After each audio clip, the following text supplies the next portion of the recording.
Hey, what's up, Leafs Nation? It's TML Domain. I have a new friend here with me. Hey Oh, guys, it's Addy, and I'm gonna be joining you on the podcast here. yes, we're going to try a new format for everybody, and please let us know in the comments what you think about this new format. We're going to try, we're going to go with two of us, and hopefully we can add more people on as we go.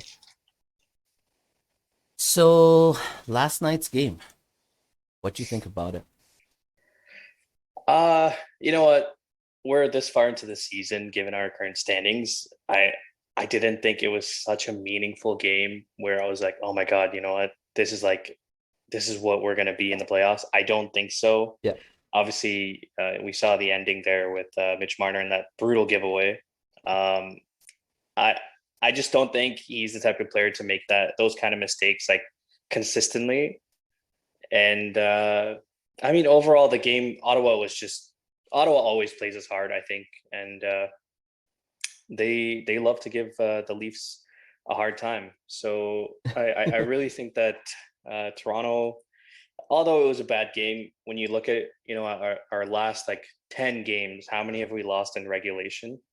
I don't even know. I'll have to even look it up, even but our last 20 games, we haven't yeah, lost that like many in regulation. so, and it was what Freddie. This is Freddie's first game in however many months, like since April. So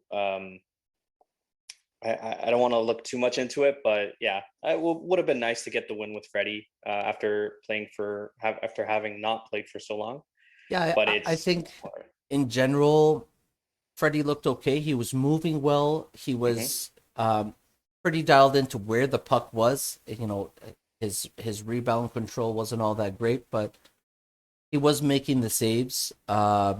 He lost the puck a couple of times, and they ended up being some greasy goals, especially the one where that rookie threw it off his pads behind Pads, him, yeah, which I thought he scooped out of the net. To be honest with you, that was a yeah, pretty quick reflex, but to me, Freddie's always been like an athletic goalie, and you know, I'm glad to see that he was moving quick, and he was kind of dialed in for the most part.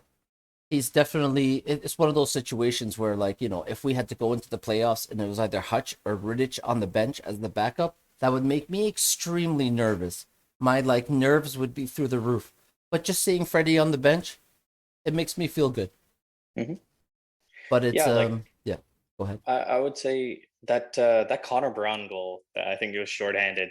This guy loves scoring shorthanded goals. he got that. I think he got that rebound off of Freddie, and then just it snuck through Matthews. Matthews, yeah. Um, Good effort by Matthews, but it's just something that sometimes you Yeah, can't the Leafs were really giving up control it. way too many opportunities on the power play. There was that one hmm breakaway Connor McDavid had where Freddie made the save 5 hole, and then the Leafs came back and scored on the power play. hmm That's one of those things that's very encouraging. Making a save when you need it, and then the Leafs go back and they score on the power play, so, which was good. But overall, post game, all the players, especially Matthews, was like, one of those goals is on me. I can't. We weren't good for Freddie tonight, and it's one of those Yeah, situations where, like, the Leafs, if they won last night against the Senators and then they won against Winnipeg, they would have had a chance at a President's Trophy as the best team in the NHL. And it's just a shame that they threw it away on such a bad play in overtime. yeah, and it, like to be honest, points don't really matter, but we did push it into overtime. And but the thing is, it is Ottawa, and at the same time, they're still a good team, even though when you just think about Ottawa, you're like, oh, that's not a good team. No, Ottawa is a good team. They're good. They're good now, and I think they'll be crazy. Honestly, even next season, I might even see them grabbing a wild card spot in the playoffs if we have a full 82. Yeah, They might contend for it. it's definitely one of those things that's possible in today's NHL with the way refereeing is. There could definitely easily be, a 5 to 10 game swing where you have 5 to 10 more wins the next season as Mhm. compared to the previous season. But I still think Montreal has a couple of years to. I mean, Montreal, Ottawa. Ottawa. The Okay. Senators still have a couple of years to go. Um, it's one of those situations. Ottawa has a lot of talent, but the one thing they need to figure out is their goaltending. To take that next step, you really need a goaltender that can solidify your situation the way that kind of Freddie did for the Leafs, because it's you can't always outscore your problems, and the Ottawa Senators are not really the type of team to outscore their problems. So it's one of those situations where, can their defense get a lot better? Can their goaltending get a lot better? Because it's, you look at a team like the Edmonton Oilers, who are like a prime example of, McDavid's been there for a lot of years, but the one year they really had success and they won a round in the playoffs, Cam Talbot put up some ridiculous numbers. And then he never did that again. And then the Oilers never really had that kind of success. And then this year, Mike Smith got hot for a little while. And it's like, you really can't do much without goaltending in the NHL. It's such a weird situation. Mhm. There are 31 teams, but there aren't 31 starters. You know what I'm saying? Yeah, I would say so. Yeah, their goaltenders are really hard to come by, and it's it, like finding a really good, consistent goaltender is one of the most hardest things to do. I think uh, developing a goaltender or drafting one, it's just Oh or yeah. trading for one. Sorry, it's so tough to analyze and kind of look into the future.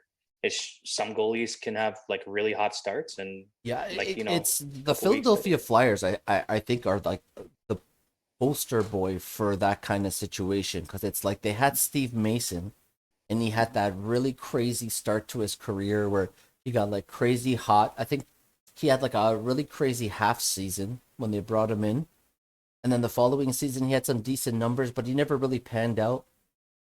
And Mhm. then you see like the way Carter Hart this year, he struggled, and it's tough, even when you have a goalie of high end talent like the way Carter Hart is one of those high talented goalies, but the Philadelphia Flyers aren't that good, and he just to kill his confidence like that, it worries me that it could be another goalie that they're going to destroy.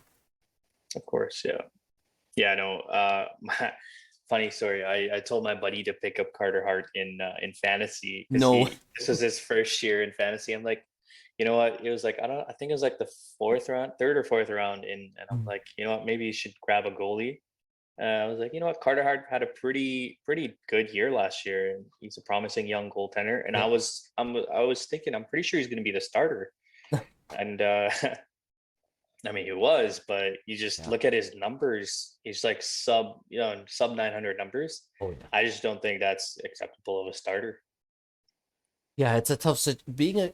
That's why, like, I have a lot of love for a guy like Frederick Anderson. He stepped in such a tough market for goalies, considering like we've been struggling with goalies and backup goalies, and we've had a lot of problems in Toronto with that's you know going back to like Vesa Toskala and Jonas Mhm. Gustafsson, and it's a tough market, but he just goes about his business. If he has a bad game, he just tries to battle the next game. He does whatever he can. He's not bothered too much by all the white noise around him in this market, and that's Mhm. why I kind of like him a lot. And Campbell kind of struggled with that this season, because he played good, and he was really tough on himself mentally, and the media being as crazy as they are in this town, and they ask you questions like, so what did you see on that horrible goal where you let it in from 200 feet? It's like, don't talk about that, man. I don't want to talk about it. What do you want me to publicly say? I'm so Yeah, bad that I can't save that. But it's yeah, it's it's it's a really tough situation to answer those questions, because the more they ask you, because he does it in the post game, then he goes on TSN radio, then he goes on Sportsnet radio. He might do like a hit on Hockey Night in Canada. So like in one week, he's talked about that so much that it kind of, when he gets in net, he's like, man, if I let in another goal like that, what's next week going to be like? Mhm. It's a tough situation, but overall, I think I think the Leafs are going to be okay with these two guys. But my one of the things I want to talk about last night's game, and it's not really like a it's more like an overall arching story about the Leafs start the overtime and they got Matthews, Marner, and Riley on the ice. And it doesn't at this point it doesn't matter what Ottawa puts on the ice because these three guys are so far ahead in terms of talent and what they can do on the ice compared to who Ottawa's going to put on the ice. And then, in a moment, you quickly see like Matthews this year has really stepped up into another echelon of superstar elite players. Mhm. And then Marner, he has the puck. The Ottawa players behind him. He's thinking he's probably going to drop this back to Morgan Riley. And all he had to do was skate up with the puck. But he gets like,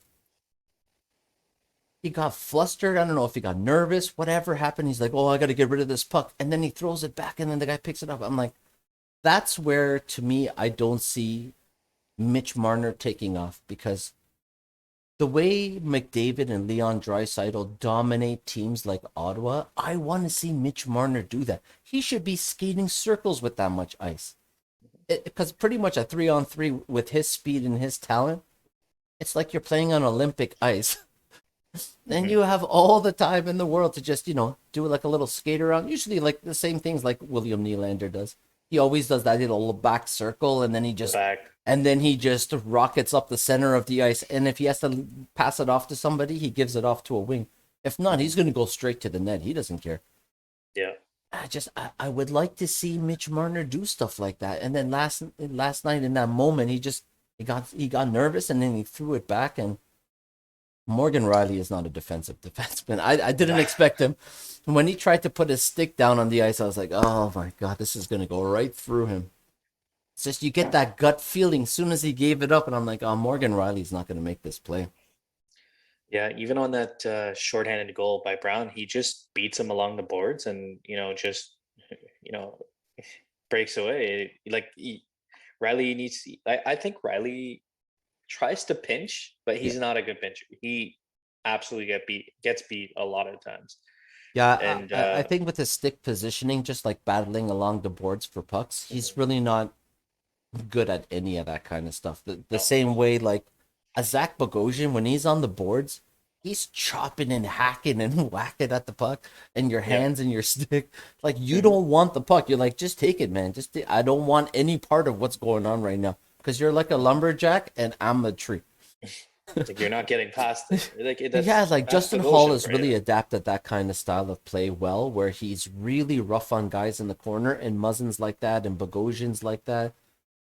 TJ Brody's not like that, but he's very adept at either blocking the pass or just knocking it off your stick. Because Knocking it he's out. done it to McDavid so many times this year. Mhm. I'm really impressed.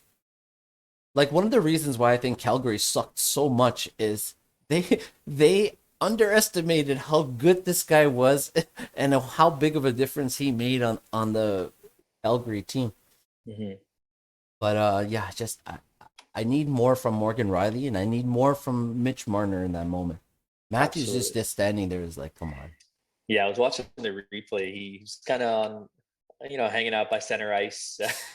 He's I was like, like, okay, when's Matthews gonna get back? yeah, But because I'm by the pretty time it's sure too when late. when the Ottawa player was behind Mitch Marner, if he would have just skated up the boards, I'm Mhm. pretty sure that would have turned into a 2-on-1 real quick.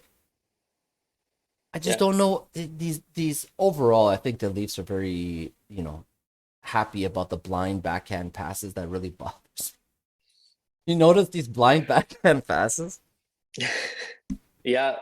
That's the power play go to. A It lot is of the power those play go to, but like the power play last night too. not good. We're First of just not all, setting up. yeah, We can't get it's the setup. That's what's happening. even Teams if have they figured do that get the out. setup, they don't really get it to the net. I mean, you saw that one instance. Simmons takes it to the net. He creates a little bit of havoc. The winger gets it, passes it to Muzzin, and Muzzin's got an empty net for his slap Mhm. shot. I mean, like, What a shot! what's wrong with the way I see it?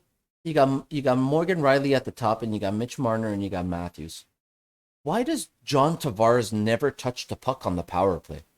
what's the point of him being on the number one power play? You Mhm. remember when Nazem Kadri was there and he never touched the Yeah, it's because it's all net front. He's just standing in front of It's the like net, wreaking he havoc. was in the slot and you turn around and look at this guy and then the pass will go around and he turn around and look at this guy.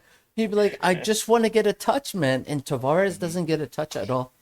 And he's so good. His hands are so good down low in front of the net. Mhm. Like when you don't utilize that kind of stuff, I don't know. I mean, like William Nylander ends up behind the net. Like I can't watch this power Mhm. play no more. Yeah, we're gonna. I think that's the most disappointing thing about this team is our, special teams. Like our power play is just horrendous, but even our penalty kill, it's been pretty good, I would say. It's gotten Uh, better, yeah. it's definitely gotten better, but I think over the last month, we've just our special teams has, let's say, it's not been performing to what they should be. Yeah, it's just I'm watching last night, and there are plays where like Brody gets the puck in the corner in the defensive zone, and he's trying to skate out, and the guy clearly puts his stick on his hip, and he just turns him around, and I'm like, the referee looks at it, no call, but like Ottawa got so many power plays last night, and I'm like, why don't they always tell you the fundamentals of hockey is if you create enough offensive zone, if you create enough pressure, if you create enough puck possession, you're eventually going to get the calls, right? That's what they always tell you. Mhm. And then you see Edmonton get like, five, six, seven power plays a game. And I'm like, why are the Leafs in the bottom half of power play opportunities? It doesn't make any sense to me. Like, I don't know why the Leafs can't get power plays. If for some reason they must have pissed off a whole bunch of guys. I want to know who it was that pissed off the refs. Yeah, there's nothing much like refereeing in this league, and I think just refereeing in general in other sports too. Just a lot of them just don't get the call right, and like that brings the question like, should there be penalty reviews or something like that? I think Yeah, we were discussing this earlier, yeah. and obviously you don't want the game to last longer than it should because it costs money, right? Oh yeah. Uh, Well, but for the you should. league, they don't mind because it's more commercial time, and commercial Mhm, time is big time revenue. But that's true. in general, like the NBA doesn't get a lot of calls right, but at least they give the benefit of the doubt to the superstar. Hmm. And when Matthews is in front of the net and he's getting just tomahawked, Yeah. like you have to call that. Mhm. But the fact that like it's it's just weird. Like last night, you see Kachuk. He takes Mitch Marner into the boards and the doors open. Oh yeah, that was. I But mean, like, your last name is Kachuk, so you can just do whatever you want. good thing he didn't get injured on that play. Man, I swear to Yeah. God, I would have driven to Ottawa myself. Oh, dude, that yeah. Just before the final, playoffs, like we're going into our last game. Uh, you just can't risk that type of stuff, and it's a good I thing closed my Mitch eyes. I Marner's literally covered my eyes. As soon as he got hit and the door was open, I'm like, is he okay? Is like he okay? Marner takes some crazy tumbles, hits. Like the guy's durable. I'll give him that. Like He is if you durable, yeah. remember that game where I think we were facing the Jets, where we somebody shot the puck around Hellebuck. Hellebuck went to retrieve it, and he misplayed it. And Marner got the pass or the puck, and then just launched it in. And then he tumbles. I think he trips Yeah. over Hellebuck's leg and just goes flying into the boards. Yeah, And I was Hellebuck like, tripped him and Marner, he went flying into the boards. I was like, oh my God. Marner, what are you doing, man? You don't have to do all that just for a goal.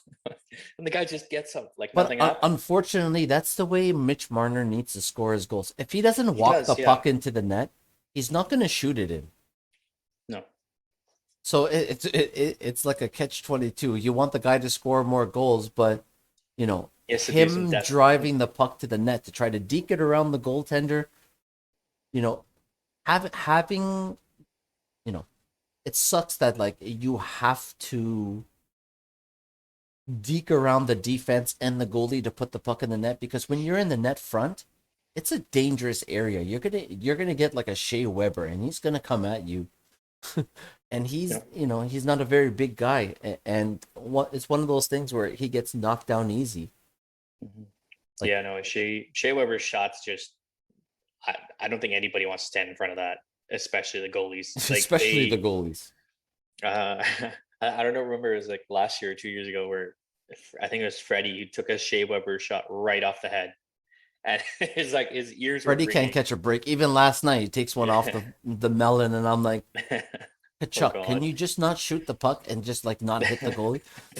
I mean, last night Yeah. was one of those things where it's like every time they crashed the net or they were going towards the net, I was worried that like Freddie was going to get hurt, but Mhm. overall that was okay. So that was last night. The only reason why I was kind of excited about that game was the whole President's Trophy situation. Leafs were at Mhm. 76 points, and if they would have gotten two more wins, they would have tied Vegas for 80 points. Mhm. And, it's nice to say that you're the best team in the league, you know, It is, even yeah. though you're tied with like, I think, Colorado and Vegas still had a, Colorado's up yeah. there, yeah. I So, think Colorado can clinch President's Trophy if they win today. yeah, they So got one they game can get left. the Yeah, Leafs. that's Yeah. true. It would have been nice to really just top off this season and say, it's one of those seasons where everything went well for us. We won the division. We were top three in the NHL. It would have been nice. But, For sure. now it just makes Friday's game even more irrelevant because there's Yeah. no President's Trophy talk. There's no nothing. I We don't have to worry personally about it. think, like Winnipeg are going to rest a few guys too. I don't think they're going to start Hellebuck. No, I don't think so. And I think same thing for us. Like Matthews and Marner for sure need to sit. Maybe we can get a couple of AHL guys up there. Yeah, I uh, mean, I don't know what the cap situation is like now that they yeah. put Hyman on LTIR to get Freddie in. Hmm. I don't know if they can get like maybe Riley Nash in there or I feel. um, but those lines were interesting. What they put out after practice yesterday. Hmm. Did you notice? Going into the playoffs, they had Hyman on the top line, Hmm. and they had Nick Foligno on the second line with Tavares and Nylander, and then they had Kerfoot with Riley Nash in the middle and Mikheyev. Yeah. And then the fourth line was Spezza centering Joel Thornton and Simmons. Simmons. I was Like. like, they're one thing that is more than evident is Sheldon Keefe is really searching for that like third line shutdown, that line that can shut down anybody. Mhm. And I don't know if it benefits the Leafs to have Kerfoot. He seems very jittery with the puck. Like when he has it, he's very quick to try to get rid of it. And I don't know if that's really like a shutdown guy. I think if Kerfoot was centering Spezza and Thornton, and then you had Simmons up there with Hyman and Nash. I don't know if it's a speed issue. Like I haven't seen Riley Nash play since the Leafs played him in that Columbus series last year. Like Riley Nash Mhm. hasn't played at all this year. So I don't know how fast he is. Maybe they're putting Kerfoot there for speed. Mhm. But those two bottom lines are very interesting. Galchenyuk is a scratch. Which I think like he's had like a really good couple of games. I Mm. just think there's nobody I would take off for Galchenyuk at this point. Like no doubt he's been a really good upcoming player. Yeah, I Uh, mean, the there's just the nobody only else I way would Galchenyuk replace. is really going to get into a playoff lineup is first, like if a winger gets hurt, Hmm. but he plays center too. There's a good chance that like Kerfoot could center one of those lines, but Yep. Galchenyuk has played a lot of center, and last time he played center for a season, he was like 55% face-off guy. So it's not like he can't do it, but I don't think he's going to get in on the wing in No. Toronto in the playoffs. Yeah, it'll be very tough, but let's hope no injuries continue, and let's hope everyone else is healthy Knock by on wood, game my one. friend. Knock Knock on on wood. wood. Yeah, it's Uh, but I don't yeah, know. I don't know what that does to the Leafs offense because that third line is not going to produce any offense. no, I don't. I don't remember the last time I've seen a Kerfoot goal this season. Must have been earlier on, but Kerfoot. He definitely can score. He's got a lot of speed and he's got hands, but offensively, he just doesn't get into the right spots. No. And so, that kind of puts a lot of pressure on that fourth line with Simmons, Spezza, and Joel Thornton to kind of have to chip in. Yeah. Like Simmons has been really good. I think he was really good up until his injury there. I think Oh it was man, he was on early like a wasn't for April, like like four game goal yes, streak. Yeah. something like that. And I'm like, dude, this guy's pretty good. And he scored like 2 goals that one game. I'm like, damn, this guy can score. And I think he was on the power play. I think it was power play Yeah, unit he one was or on the power two. play, yeah. Um, which he is like, I'm like, that's pretty surprising. Like this guy still has it. So, Yeah, I I mean, mean, after his injury, especially when you look at last night's game, it's the second power play unit that produced that goal and not the top power play unit. And I think that's where the Leafs can kind of have an advantage if you look at Montreal's fourth line, mhm, compared to what the Leafs' potential fourth line could be with Spezza, Thornton, and Simmons. They look like a tandem that can dump and chase and um, cycle the puck in the zone and really create some like havoc down there just by knowing where to put the puck. Sometimes it's like it's not necessarily you got to rifle it on net or you got to get a one timer or it's got to be something like that. Sometimes it's just a simple, instead of trying to push it back to the defenseman, sometimes you just ring it around to the other. And it seems like Thornton's always there. When somebody rings around the board, Thornton's always there to grab it. mhm.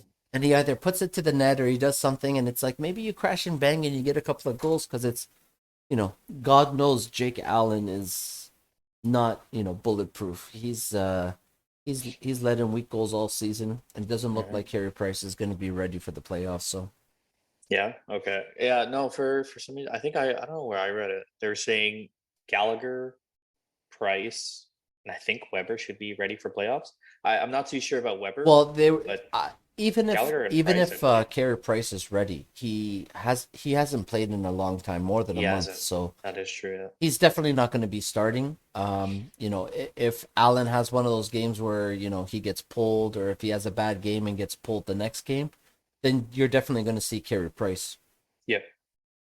But yeah, I mean, just having Gallagher back for the Montreal Canadiens, he's one of those guys. Like once he gets into the locker room, they're instantly going to get like a whole lot of energy and they're going to get Mhm. spunky and they're like, this is one of those guys that goes out there and pisses people off and punches people in the face. And Absolutely. Yeah. No, he's been a very underrated player over the years oh for yeah. Montreal, and I really think he's the face of their franchise. It's like their Well, hardworking dude yeah, it's gets one in of the those corners. situations where you kind of become more important the worse off the team is because they don't have a lot of like high end forwards. No, they don't. So Gallagher, based on the greasy goals that he scores and the kind of havoc that he creates and the kind of way that he plays, he makes himself important. Like he makes over $5 million annually. I don't know. I don't know if like we would never pay Hyman that kind of money. So does it justify him making that kind of money? It's one of those situations. Yeah, no. And then they got Toffoli, who's been a great ad for them this year. What is Toffoli's contract? Was he just signed to a 1 year contract? I think so. I'm looking it up right now. What a signing, though. Tyler Toffoli. No, he got like 4 years at Oh my 4.25. god. Okay, yeah, he's gonna be one of their best forwards in the upcoming years if he That Josh continues this Anderson streak. to contract though. Oh, six yeah, years at 5.5 million. Woo! that's quite a big contract. Okay, damn. So they got a bunch of players signed. Where's Gallagher? How much is Gallagher? Gallagher's at LTI. 3.7. Oh, 6.5. It hasn't even okay. kicked in yet. Next year, 6.5 kicks in. Oh, Holy smokes. Imagine giving Hyman $6.5 million. I I love Hyman to death, but I wouldn't give him 6.5. Six and a half times 6 years. Man, you like, you know, the one good thing about the Leafs cap situation is they don't have a lot of guys making $3 to $4 to $5 million. You know, like Hmm. Tampa has a lot of those guys and they have cap problems, and Edmonton has a lot of those guys and they have cap problems.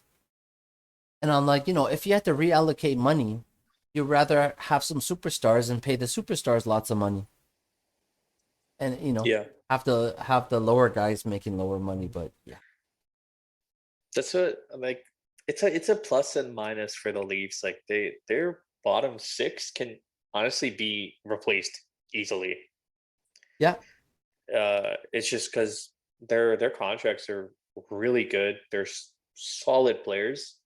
Obviously, they have a little bit of age to them. You know, but $1 million contracts. I think the most is like Kerfoot, which is at 3.5. yeah. Um, He's the only guy in the middle that's in in and the middle. around that three number. Yeah, And exactly. and I honestly think he's going to get moved in the summer. The I think Leafs need so. to create some cap space to sign some guys. Yeah, I honestly think Kerfoot is the one to go to Seattle. He might be an option for them. Yeah, Uh, he's definitely not going to get protected. So it's in Seattle's. It's it's best it's to interest their to get him. benefit. Yeah, It it's in is. their interest to pick up a $3.5 million a player of that caliber for sure. Because if they go after somebody like Travis Dermott, who is going to be an RFA, they could see him as a potential, depth defenseman. Um, but I really think if I was Seattle, I'm going for, the your depth center, potentially even top six center or winger. Kerfoot, Yeah, he's I signed could for see three him more as a second years. line guy. Um, and that's probably the best option to take. I wouldn't go after the goalies. I mean, Well, Freddie's a UFA. Freddie's Campbell's gonna get Freddie's a free protected. agent, so he won't have a contract. You don't have to protect him, Yeah, he's gonna be gone. and they have to protect one goaltender, and that's gonna be Campbell. It'll Campbell. be Yeah. Campbell. Yeah, yeah. They got who else? You got? I really think they're gonna protect Muzzin, Riley, Brody, Justin, or Hall. I think that's gonna be our. We're gonna go for the option two, where you protect eight skaters, one goalie. So you got top four guys: Yeah. Matthews, Tavares, Martin, Nylander, and then Yeah. Muzzin, Riley, Brody, Hall. Yeah, the Leafs have a lot of free agents this summer. Yeah, I'm they do. very interested to see now that Torts has left Columbus Mhm. and they're making a lot of changes there. If Foligno, as a 33-year-old, says, I can do a lot of damage on this team long term. Maybe I finish my career as a Leaf. Mhm. It'd be interesting to see what kind of because he's coming off a $5 million deal. So Yeah, well, I really think that Foligno's built a relationship in Columbus with his teammates, his goalie. mm. I think he really loved it there. And correct me if I'm wrong, his family lives in Ohio. Yep. So honestly, I see Foligno walking and he's going right back to Columbus. But honestly, if he can help us in the playoffs, that first round pick was worth it. Like no Oh doubt, yeah. Oh him yeah. being in the roster, If the helping Leafs out. get to the Eastern Conference Final, then it was worth it. Absolutely, yeah. Yeah, What a great ad.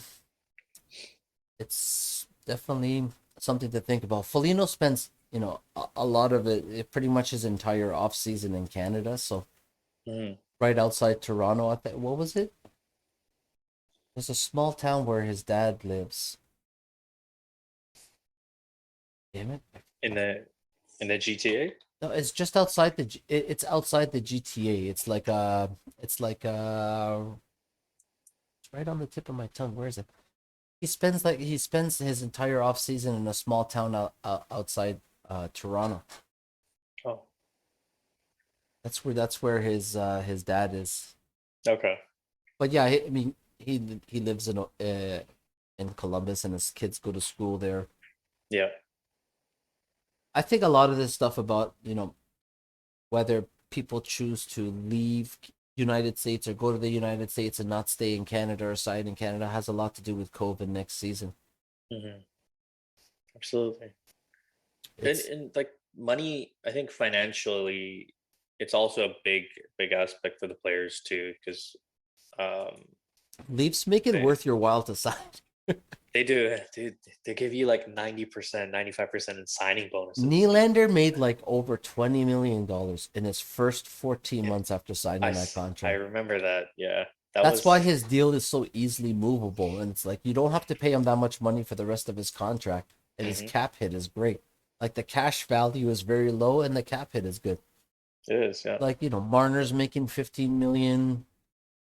Too. I think Marner was like the highest paid player this year in set pure salary. I Was gotta it I Marner or gotta double Matthews? check that. It's Gotta like double $16 million. what a waste. What Let's is look at it? salary. Oh, sorry, he was 15. Matthews is at 15.9 this year. My God, dude.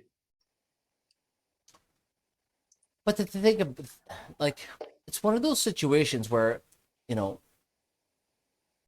people make a lot of the tax situation in the United States. Hmm. And, you know, I'm a math guy, I'm a numbers guy. I studied computer engineering, and like, it makes no sense what people say about the tax situation. Like, oh, well, you don't have to pay any tax in Florida. Yeah, you might not have a state tax, but everybody has to pay federal tax. And if Hmm. you make over $1 million, it's 33%. So like if you make $10 million, you're losing $3.3 million. Hmm. So you got, 6.7 left. Yeah. But if you live in the United States, you have 6.7 left. You can spend $6.7 million. But that 6.7 is almost like 13 million in Canada. You can spend another $5 million in Canada that you didn't have in the United States. And I'm Yeah. like, I don't understand what you're saying about the tax situation. And that's not even including all the tax havens, the stuff that the agents come up with. There's Hmm. a million ways to save money for these guys, but people make so much like noise about the tax situation. I'm like, I don't think you understand how to calculate income tax. Hmm. Like, sure, in Ontario it's 50%, but 50% of 15 million is 7.5. Convert that to Canadian. What is that? Convert to Canadian salary. I think It's CapGeek gonna be does like that. almost 10 something million. Yeah, like Mitch Marner's 15 million is, I think, just over, what is it, 15 million US to I think it's like over 20 million. 15 million is Oh, Canadian. 18.2. Hmm. And you take So half of that from so even if you tax. paid 50% to the government, you're left with $9.1 million. You know what I'm saying? 9.1 is a lot of money. And that's, for sure these guys have tons of, tax-free savings, Hmm. they all have cottages in Muskoka. These are all tax things, right? Like these guys are making a ridiculous amount of money in Canada, and the Leafs are Hmm. paying all this money up front. It's like you're never It's gonna like get they that in the just. United States. Yeah. It's crazy how much money the Leafs organization has. Then you look at like Rangers, Habs, Chicago, Boston. Rangers have These that guys, kind of money. Rangers have. I think Rangers are the richest, right? They're In the in league. terms of, I think, organizational worth, they're number one. Okay.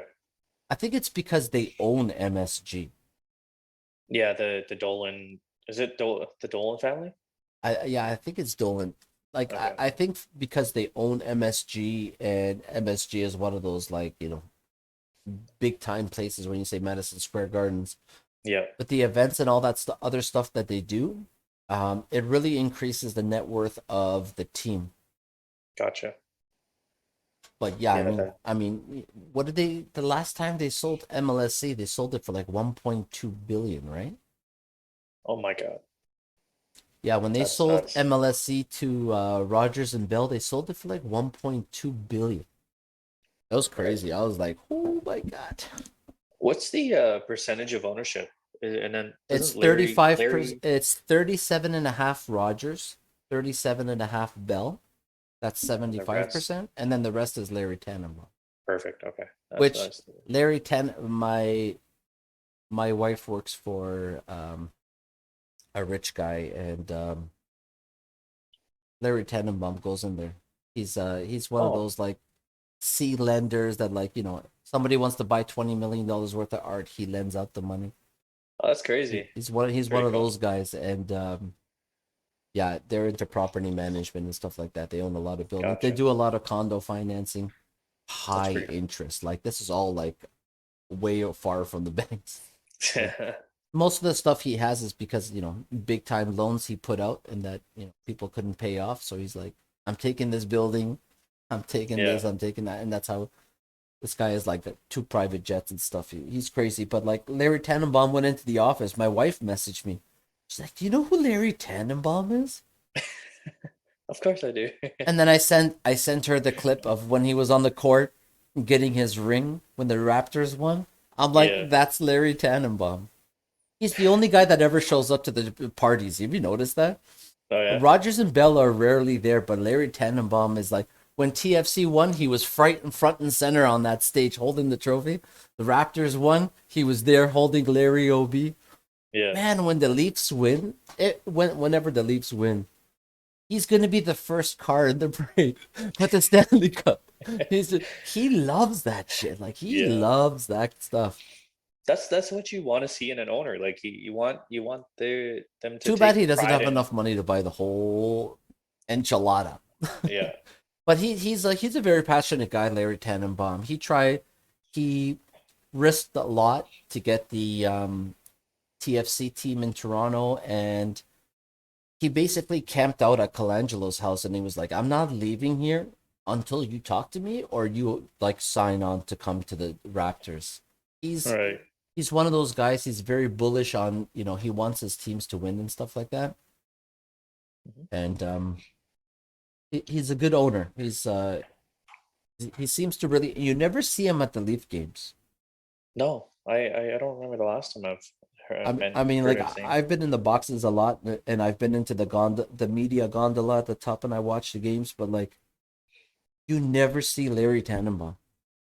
The Rogers box is always full, Mm. but the Bell and Rogers boxes are right beside each other. Yeah. And I've watched the game from the Rogers box.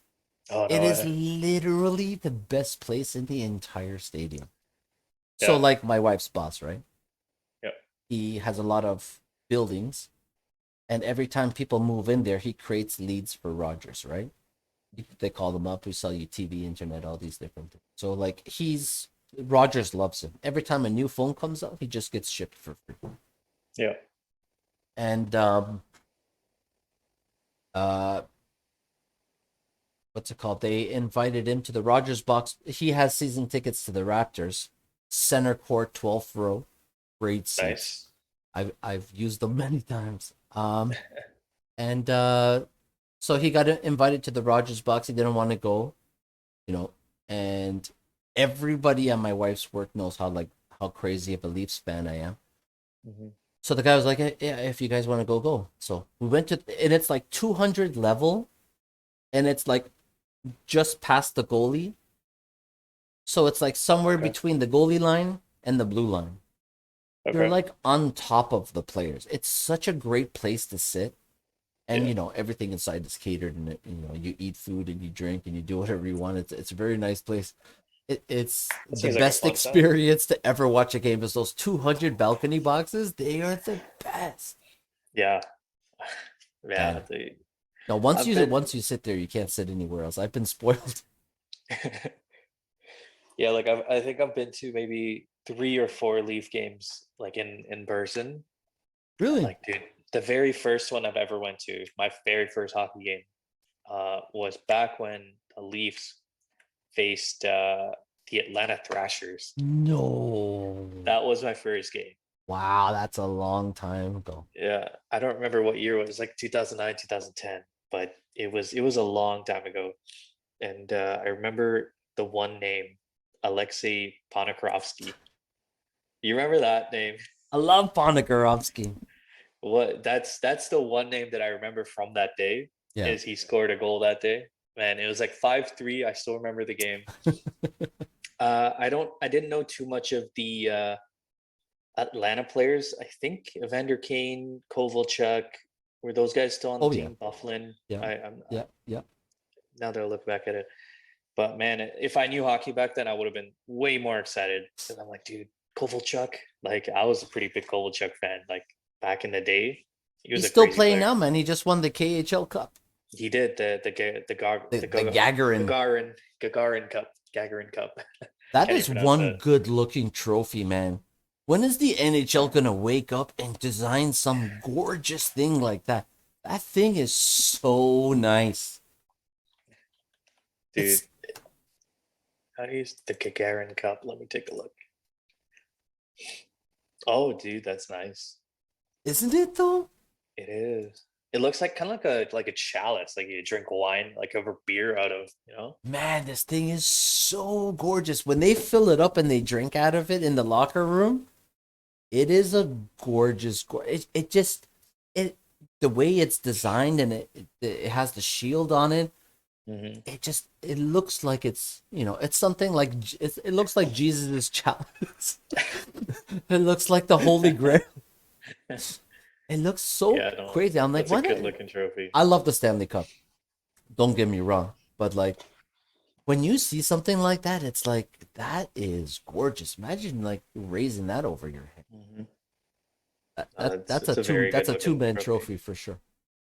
I love it. I like the little handles too. Like you could grab it, hold on to it perfectly. Like the Well, Stanley it's Cup is so European awkward. style, right? Like Stanley Cup is so awkward to hold up because it's just a hunk of metal and like you have to hold it sideways. You're not holding it like this, you know, like Well, you gotta yeah. hold it sideways. So many times you see like it's a grueling game 7 in the Stanley Cup final, and these guys are exhausted, and then the captain has to go and like I would think someone like Chara when he won it as captain for the Boston Bruins. I'm like, this guy's gonna lift it nothing, and then he goes like this, and he knocked his hat off because he couldn't get it up all the way. I'm like, Yeah, he's the dude. biggest, strongest guy on the ice, and like he had issues with it. Imagine you got to hand it off to the coach and then the equipment guy, and they're all like these little guys. Hmm. I don't think Mitch Marner can lift it. Do you think Mitch Marner can lift it? I think the cup weighs as much as Mitch Marner. I'm pretty Like, sure the cup weighs as much as Mitch Marner. yeah, no, it's a huge trophy. Maybe Uh, the adrenaline will be enough to get him to lift it over his head. Or probably. maybe Matthews will come over and help him out. The question is, if we do happen to win the cup, who gets the cup first? It's got to be Captain, it's always Tavares. the It's captain. got to be Tavares, right? Always the captain. But here's the But thing. right after, who's he handing it off to? That's the person. 1000% he's handing it off to Joe Thornton. Okay, you know what? Honestly, I like that idea. And Joe To be Thornton's honest going to give it to Jason Spezza. The young guys aren't going to touch it. I think like the that's guys that showed the. guaranteed. You hand it off to Joe Thornton, and then he's going to lift it up, Hmm. and then he's going to give it to Spezza. And I think Spezza at that point will have a choice between, Austin Matthews, maybe, because he's Austin Matthews, but Yeah, I think after the veterans, it's got to be one of Matthews or even Jack Campbell. Like, I well, really think Jack Campbell. If this guy shows up in the playoffs, dude, Jack Campbell's got to be let's like hope, one man. of the Let's first hope. five to touch it. Well, if he shows up and the Leafs win a cup, he's probably going to win Conn Smythe at that point. Yeah, dude, He's that going to be would the be playoff amazing. MVP, and then you kind of have to give him the Stanley Cup. Yeah, because like when you think about when the St. Louis Blues won their cup, right? You Mm, had Binnington come into the league. Like this guy was barely an AHL starter, right? I believe. yeah, And this guy just comes up to the Blues, absolutely kills the regular season, and then the playoffs too, carries him to a cup. And I really yeah. think that was a I crazy think story.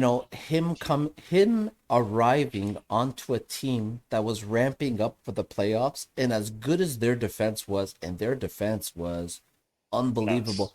I think they Yeah. made his transition so easy. Like people don't give the team defense and the defense enough credit on what Jordan Binnington did because no matter how good you are in the NHL, even if you're Connor McDavid, you still need your goalie to be great, and you need your defensemen to be great, and you need your forwards to help you out because no one man can win a game in the NHL. Absolutely. And that's the thing about hockey is you can always score goals, Yeah. but to win the game, you got to stay in the game. And if your goalie can't keep you in the Oh game yeah. and they just keeps letting goals in, you're not going to win. That's not sustainable. For sure. You need those it's not really like the amount of saves. You don't have to make 30, 40 saves. Even though like Freddie had to make, I don't know, what, 35 last night. Yeah. Um you just it's the timely saves.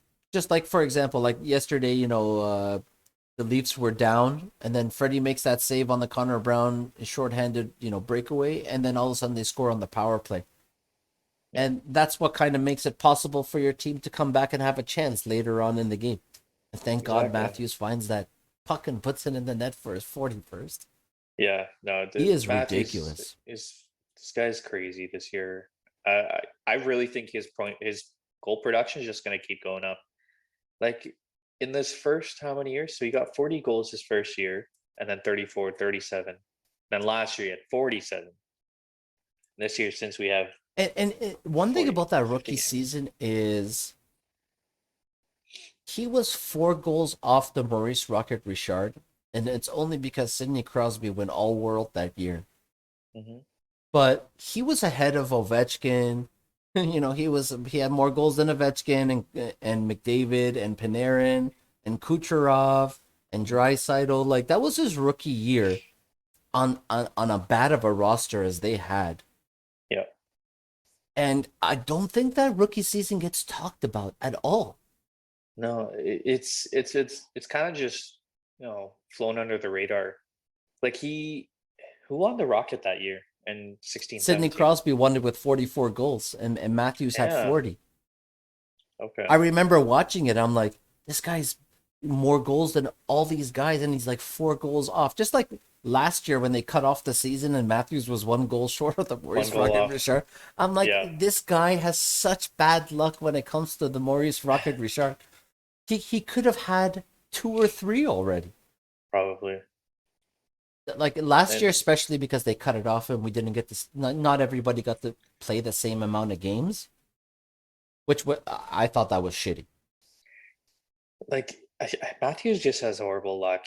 Like even with the injuries, like if you look at the 17, 18 and then the 18, 19 season, he played like 62, 68 games where Yeah, he had man, like Jacob 34, Trouba 37 fucking goals. dislocated his shoulder. Yeah. Like Matthews is a pretty much a guaranteed 40 goal scorer on any season.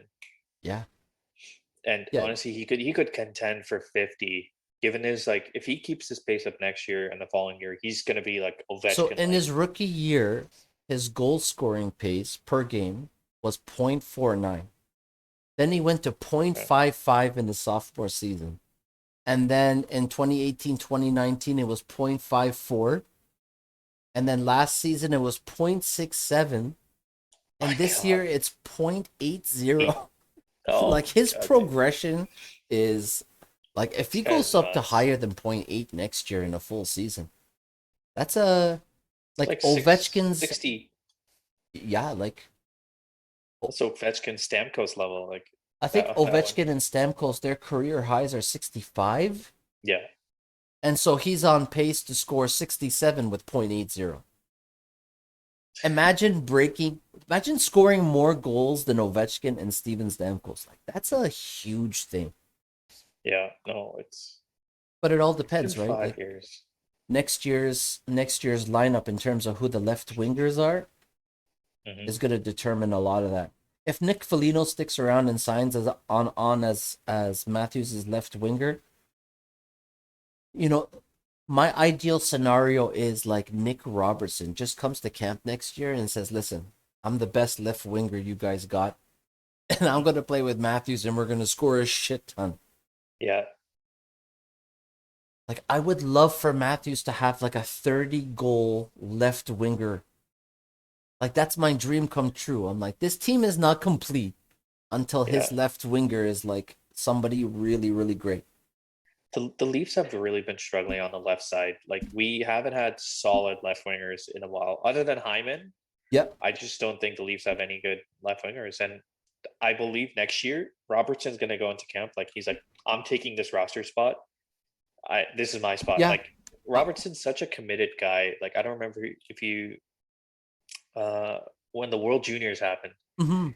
I don't know if it was his choice or the team's choice, but I think he, you know, missed out on the World Juniors to come practice with the Leafs. Well, yeah, he And that stayed it in shows, Ontario. He stayed in yeah, Ontario after the season was done against Columbus. yeah.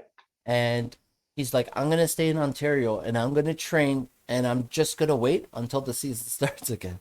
Yeah, and this guy's such a committed guy. Like Oh, that's the kind of work ethic that you love it. love to see in a player. And if you take a prime example, his brother Jason, like this guy's killing Same it work ethic. Yeah. in Dallas. Like he's competing for Calder. I know he probably won't get it because you got Kaprizov, but dude, if if Kaprizov wasn't in the league this year, it's a Well, guaranteed Calder for him. that's a very specific discussion because if you look at ice time and power play opportunities, like Jason Robertson is not getting as much opportunities as Kirill Kaprizov. Mhm. And, one guy is 24 years old. And one's like 19. That's the thing.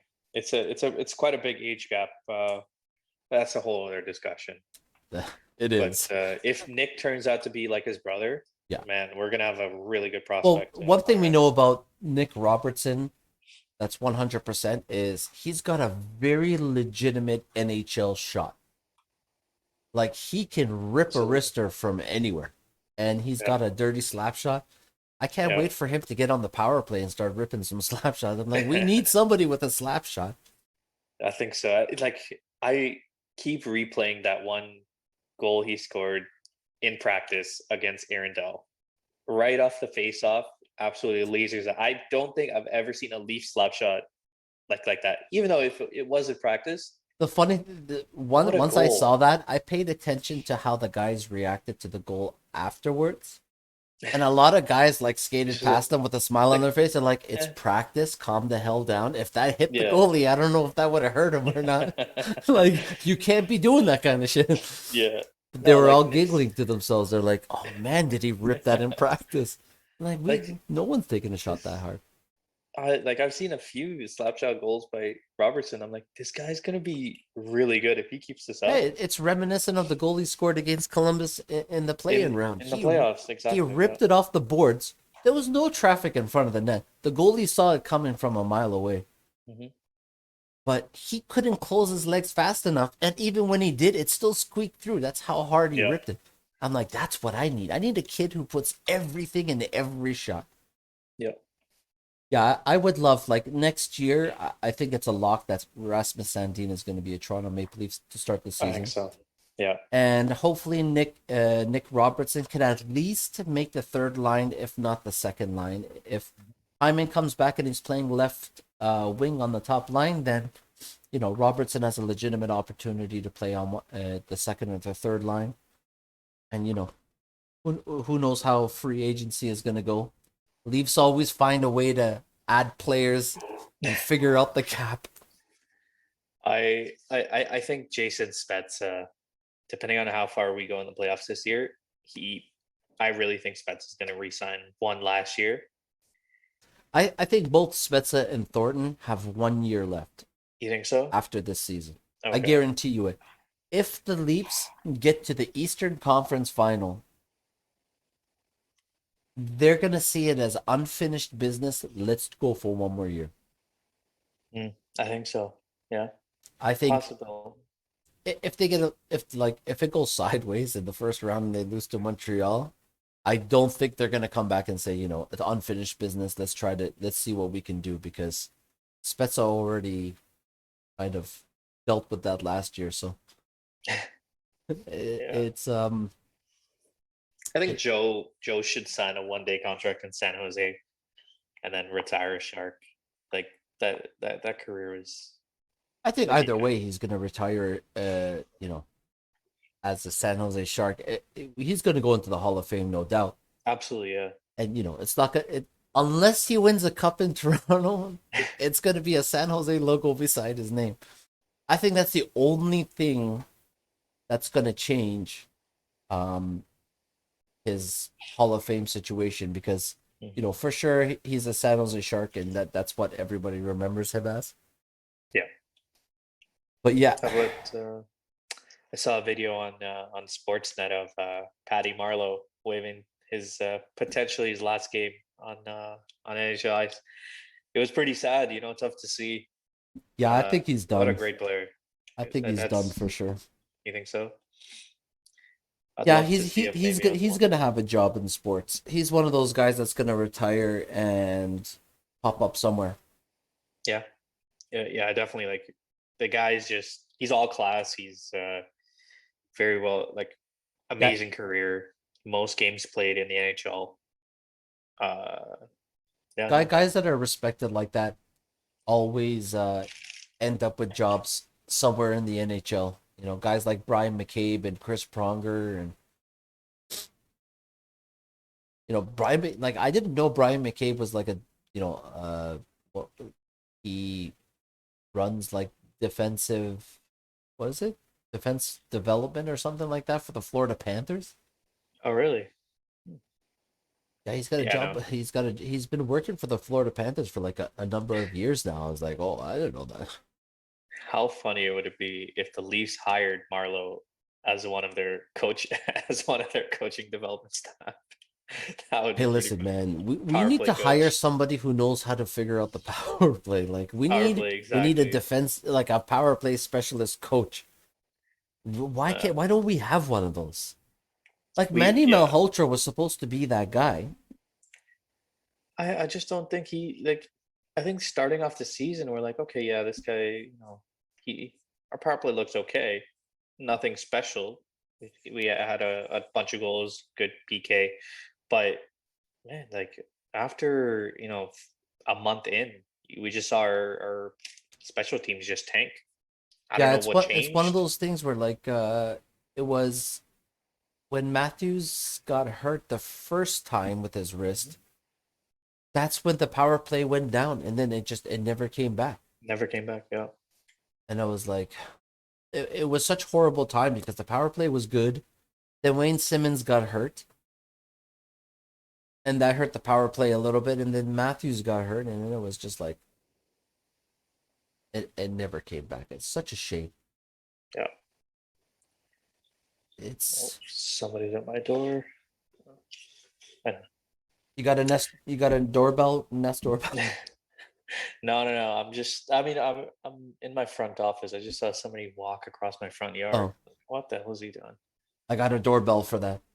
Ah, yeah. Somebody comes by and they're like dropping somebody off, Hmm. dropping something off. My wife loves online shopping. Oh, yeah. Man, online shopping's just been blowing up the last couple of years. Love it. It's all about convenience, man. Human beings are like a creature of habit and they love convenience. Yeah. It's like I have a coffee machine in my house and I have Tim Hortons coffee. But guess what I do every single morning before I log on to work? I drive through. Go go to Timmy's, get your. Like it's one of those things I have to do, and my morning doesn't start off right. See, that's a lot of people. I- A lot of people, feel weirded out when I say I don't drink coffee, and at the same time, other people say, "Okay, it's a good thing you don't drink Is coffee," it but that you once don't you like do, coffee, or you never drank coffee?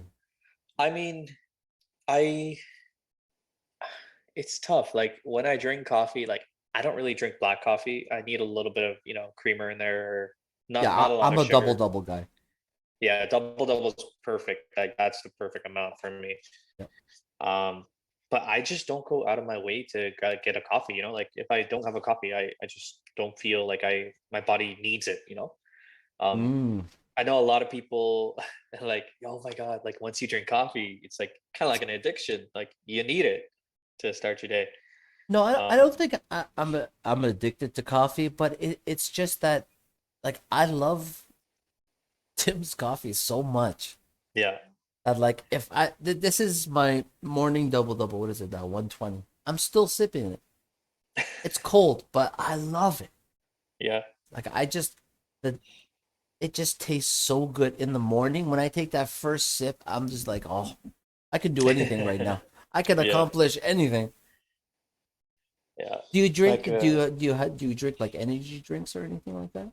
No, I don't drink energy drinks. Oh, Like see, when it comes like I was in university during exam season. Sometimes I do need the occasional energy drink because like mhm, I'll be up till like I don't know 4 or 5 o'clock studying.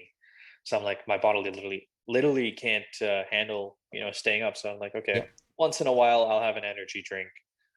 Um, but other than that, I don't go out of my way to get energy drinks. I'll stick with my ice water, Mm. refillable in my Starbucks cup.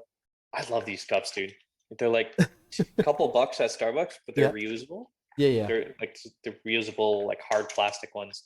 I have the steel tumblers, Oh yeah, those are good too. and I put it like I have my coffee in the morning, and then I usually have some sort of like I love Monster Energy. Like Oh yeah, I have a upstairs where my big TV is and my family room is. I have a mini fridge and it's stocked with, iced teas. These big cans of Arizona iced tea, whether it's raspberry, lemonade, whatever. And I have like yeah, Monster Energy in there. So yeah, like when I'm gaming, when I'm gaming late night or I'm watching a game, like I drink a lot of that stuff. But like after a certain amount of time, I switch to water and ice as well. yeah. But yeah, I love Monster Energy. It's the only energy drink I can drink. Just the green one. That's it. No other flavors. I'm not into like The green flavors one. and Yeah, like no. very berry punch or whatever the red. I asked my mom. It was like last exam season. I was like, "Hey mom, can you grab me an energy drink?" And she's like, "Yeah, no worries." So she comes home, and we usually have this little cabinet that we keep the drinks in, and it was like a weird little, weird colored monster. And I open it up, I taste it. It was literally coffee. Like it was like creamy, sugary coffee. I was like, that's not the flavor that I was expecting. Like Yeah, I take a sip of it, like I open the can. Normally you hear the fizz, right? Like the carbonation. yeah, I yeah. didn't hear anything. I was like, what is this? And I tasted, and dude, my brain was just like, what the hell did I just drink? Because like you don't expect to drink coffee from a can, Oh right? man, Like that's why I don't try like these. What is it like? I know Starbucks has the bottled stuff and there's a oh lot of yeah, different yeah. energy drinks that are like coffee or mocha or I don't get into it. I like this just a simple flavor, just a green can, and I Yeah, stick with that. yeah. Like in the morning, I just have my. Sometimes, once in a while, I'll have tea, but um, yeah, no. In the morning, I'm not that type of guy to eat like a pretty big breakfast either. I know a lot of people like, oh, have a good breakfast, start off the day. I just don't get hungry in the morning. I kind of Yeah, just me skip over neither. breakfast, and I have one coffee in the morning and that's it yeah, until like lunch. I'll get hungry around 12:30, 1 o'clock, and then I'll make myself like an omelet or something, Hmm. and then that'll last me till like dinner time, 6, 7 o'clock. Uh, yeah, no. Yeah, I really don't eat that much either. I'm very simple guy. Mhm. But I do have a lot of sugar. Yeah, no, Sugar is crazy in my diet. yeah, It's a far fetched. A long time ago, I used to be like a gym freak, but not anymore. That was a long time ago. That was at least 5 or 6 years ago. hmm yeah, But yeah, man, I can't wait until next Thursday, man. I'm so ready for these playoffs. But like yeah, some of these teams are starting Saturday. yeah. It was so strange when I read a tweet. I think it was like Friedman or Chris uh, Johnson, where he was like, "Yeah, well, some of these teams are playing on Saturday." I'm like, "Wait, isn't the Canucks and the Flames starting? They're playing Yes, after like yeah, yeah, Sunday. yeah. So it's Like like the what?" the Canucks are playing into next week, Yeah, and like Washington Bruins are starting this Saturday, and I was who's watching those games other than those fans? why would you make Vancouver play these games? What? Like, granted, like yeah, the NHL needs as much money as they can, but if that's the case, delay the playoffs. Like, what are you gonna do? Like, it's just I kind of think the a way they conflict have of it set up, interest. it'll eventually. because the Canadian division is so separate from the United States. The Hmm. United States could start Saturday, and the other teams in that division can start Saturday or Sunday. Hmm. Like the Leafs, Edmonton is starting Wednesday. We're starting Thursday. So they're like, the Canadians are playing each other in the first two rounds. So as long as that kind of lines up, it really doesn't matter what's happening in the United States. Okay. So I think it's just more of like a TV situation with trying to get like prime time and getting the games on at the right time because it's like last night you saw like Leafs Montreal starting at 8 o'clock. Never seen that before in my life. Yep.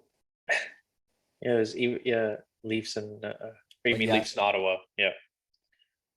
yeah, Yeah, no, it's it's very weird with how they're like. I don't like the fact that Sportsnet bought the NHL rights for all of Canada hmm because they suck. the blackouts. It's not even the blackouts. Let's say you're watching last night's game, right? And I was sitting in my neighbor's garage. He has a big TV in his garage, and we have the doors up, and the weather was great, and we're sitting outside in our lawn chairs, and we're watching the game. And my neighbor's like, this commentator has non-stop talking, like he's killing me with the Ottawa Senators. You think they were the best team in the NHL? Like, shut up already. Not It's just non-stop about how good Connor Brown is. Yeah, Listen, I no. get that he's having a good season. Like, it's okay to pump up some guys, but just knock it off already. Like, the hmm Ottawa Senators are the best, and then the game ends, and then Cassie Campbell, Pascal, and Elliot Friedman, they're still talking about the Ottawa Senators. Like, I get it. They're like, this is one of the best feelings I've ever had for like a team that missed the playoffs. What? I was What like, does that why? mean? Because they had a good May when they won games in loser time when nobody else cares. Mhm. Leafs didn't care last night, but the Ottawa Senators were playing like they were heroes last night. Yeah. Running down, like trying to like score a goal on the shorthanded and like nailing guys into the boards and Kachuk hitting like Marner into the door. Like these guys are just trying to play the game and get to the playoffs. And you guys are playing like your life is on the line. I get it, but like calm down. It was nonstop. You would think the Leafs were the bottom place team and the Ottawa Senators were like they won the division. Yeah. And a It's lot of the broadcasts are like that for Sportsnet. mhm. Charlie, what are you doing? Come here. Yeah, I would say one of my favorite announcers would be this might be a hot take, but I'll say Jim Houston is like one of my favorite. Yeah, like His he has his moments. He's not bad sometimes. yeah, But like I don't know who the commentator was last night, but it happens a I think lot it on was Sportsnet feeds. TSN yeah, not so much. But like I miss the days where like Joe Bowen used to just call games. yeah. Oh, dude, wish that I guy like was I on. miss Joe Bowen with a passion. Like I hate the way these guys talk. They didn't say one positive thing about the Leafs last night. Like Other than the they have a Matthews goal. 41 goal scorer on the team, and you're talking about Connor Brown like this guy just he's about to win the Maurice Rocket for sure. Like, and then that rookie scored a goal, and like I I love mean, this rookie. He got smashed into the boards, but he didn't just lay there. He got up, and then he throws puck on the net. I'm like, come on. good on Connor Brown for breaking a having a career year, 21 goals. Yeah, for It's sure. just He's sometimes these teams they play hard against the Leafs because you know what they want to make a name for themselves because they know how difficult the Leafs are, yeah, and how challenging they are to play against, and they well, it's say their last game they of the play good. season. They want to go out. They want to win it, and doing it against the Leafs, it makes sense. Like you know, Ottawa can muster that up against Edmonton ever, but when they're playing the Leafs, they're coming out like gangbusters. Like, how Exactly. about one time you shut down Connor Brown, and then maybe I will say that you guys can play hockey in the NHL. Hmm. Because at the end of the day, if Connor McDavid has, I don't know, last time I saw the number, it was like 40 plus points against one team. Like, you're an AHL team, man.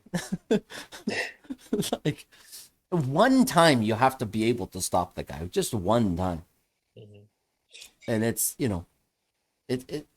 one of those things where, like, you know, Sportsnet tries to, like, send rainbows and flowers and teddy bears to everybody and make everything seem like, you know, it's great in Ottawa. Just like the same guys were saying Montreal is the best team in the North Division to start the season. You remember that nonsense? Oh my God, dude. I remember when I think the Leafs were up a few points on them, and they had like, I don't know, 3 or 4 games in hand, and they're like, a lot of Habs fans were in the comments like, dude, the Habs Oh, are better. We have games in hand. But they were sure, so like obnoxious. you have games in hand, but that doesn't mean you're guaranteed to win all of them. And I know. proof is, look at their season standings right now. They've had, I think, 4 or 5 games on pretty much a lot of that. I think the top 2 teams, top 3 teams, and they're like, yeah, but we have like 4 games in hand. We're gonna win them. Like, no, it's I not know it's guaranteed it's at one of those all. things where when fans talk about games in hand, they just automatically count those points. As They're wins. like, "Well, Like we have 2 games on hand." I'm like, "Okay." that doesn't mean anything. At the end Like, of the day, that doesn't really mean much.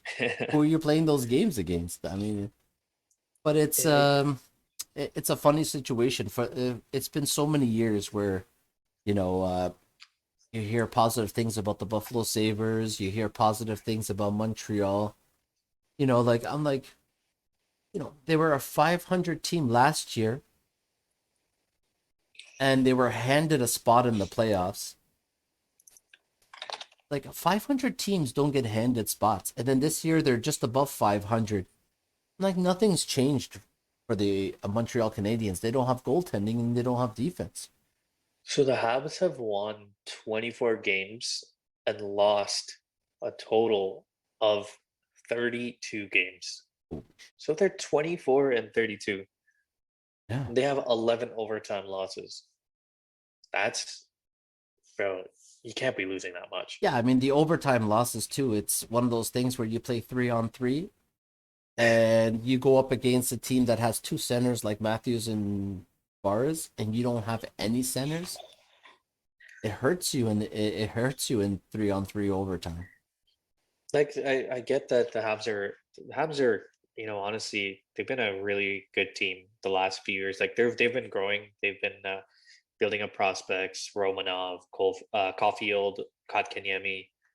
Um, they're 2 new players to Foley Anderson. Like Montreal's going to be a strong team, but the fact that I see a lot of people saying, Habs in 4, Habs in 5, Habs sweep. Like, dude, what's the season series against the Leafs? 7-2-1.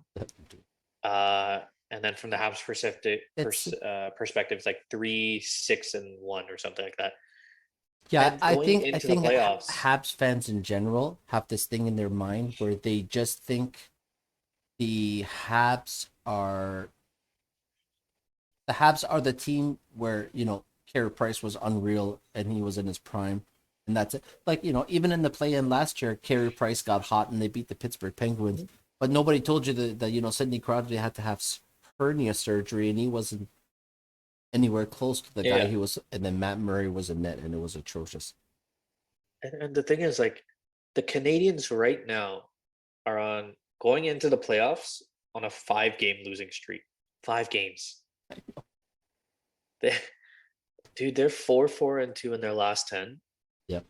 And some Habs fans, I'm not gonna say, oh, I don't like generalizing people, but I've No, seen for a sure. I few know. Habs I know fans. lots of good Habs Yeah, fans. When same here. I do the streams and Habs fans jump on, there's Yeah, some really cool Habs fans. there are. Yeah, I don't have a situation. I don't have a problem with Habs fans in general. yeah. But my Twitter is full when the two biggest fan bases that have the most insecurities are Montreal and Edmonton. because God forbid you should say something like About Drysdale. earlier this season. I was like, "Hey, Matthews, 18 and 18 goals, right? It, going for Hart." Edmonton Oilers fans filled up my Twitter like, this guy is like God on ice, and his knee is only being held together by like rubber bands. I'm like, you can't score. So it's either he's God and he's scoring 100 points and he's, doing something, uh, he's doing something on par with Mario Lemieux, or he sucks and his knee is being held together by rubber bands. Obviously, it's not the latter. It's insane the stuff fans say, and I'm like, but you can't engage with with most of these people. You can't really engage.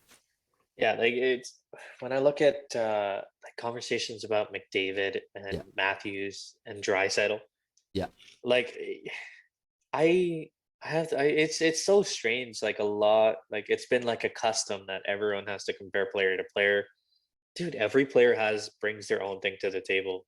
Like Yeah. Matthews is probably going to be one of the greater goal scorers in the next, I don't know, 5 to 10 years.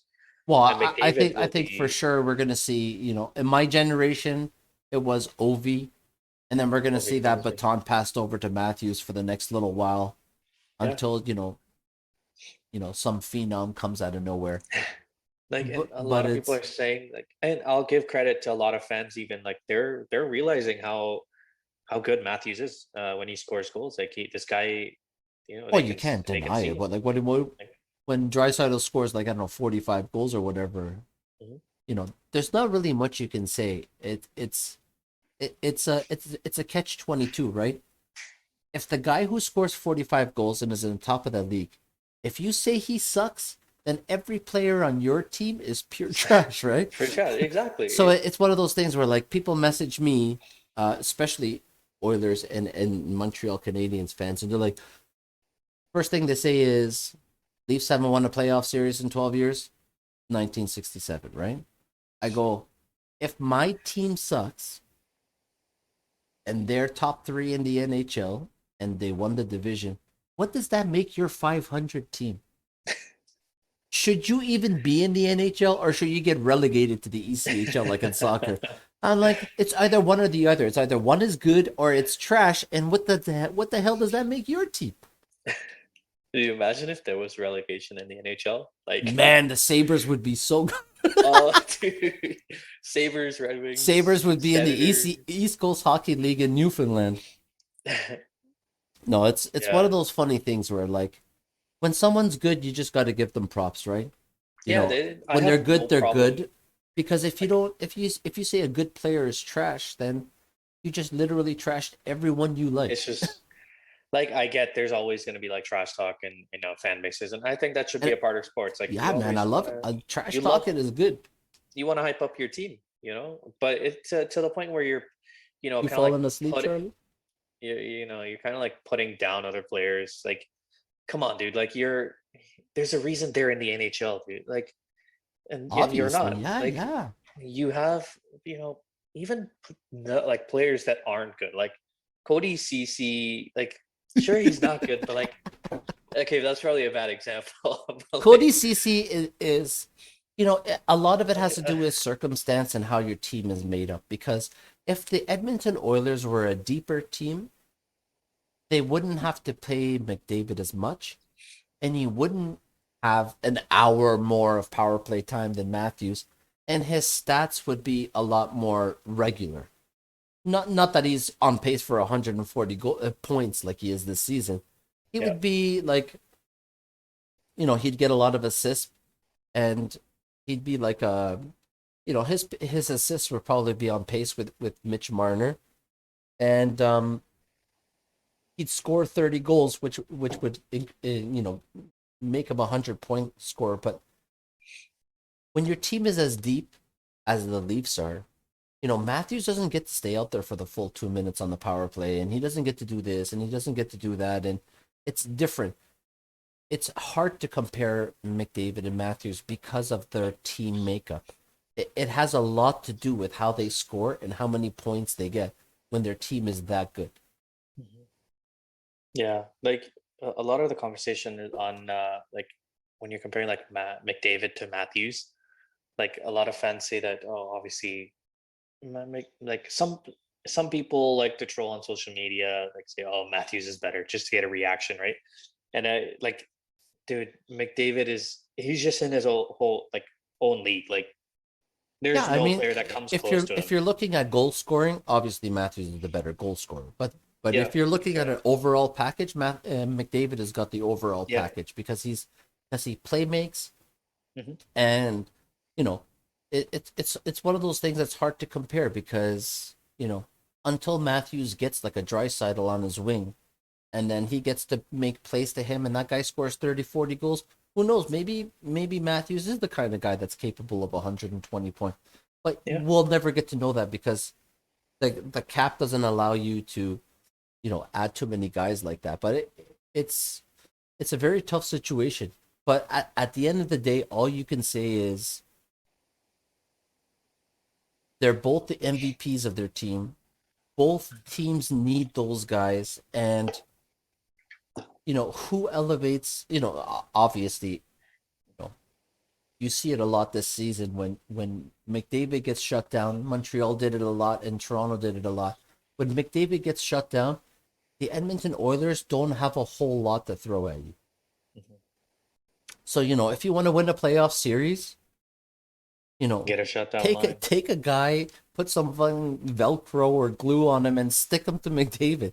Yeah, Because when he has a guy that on him like glue, like the way the Leafs did in those 3 games, yeah, like McDavid didn't have nothing, and those games were, what was it like, 3-0, 3-0, 4-0, something like that.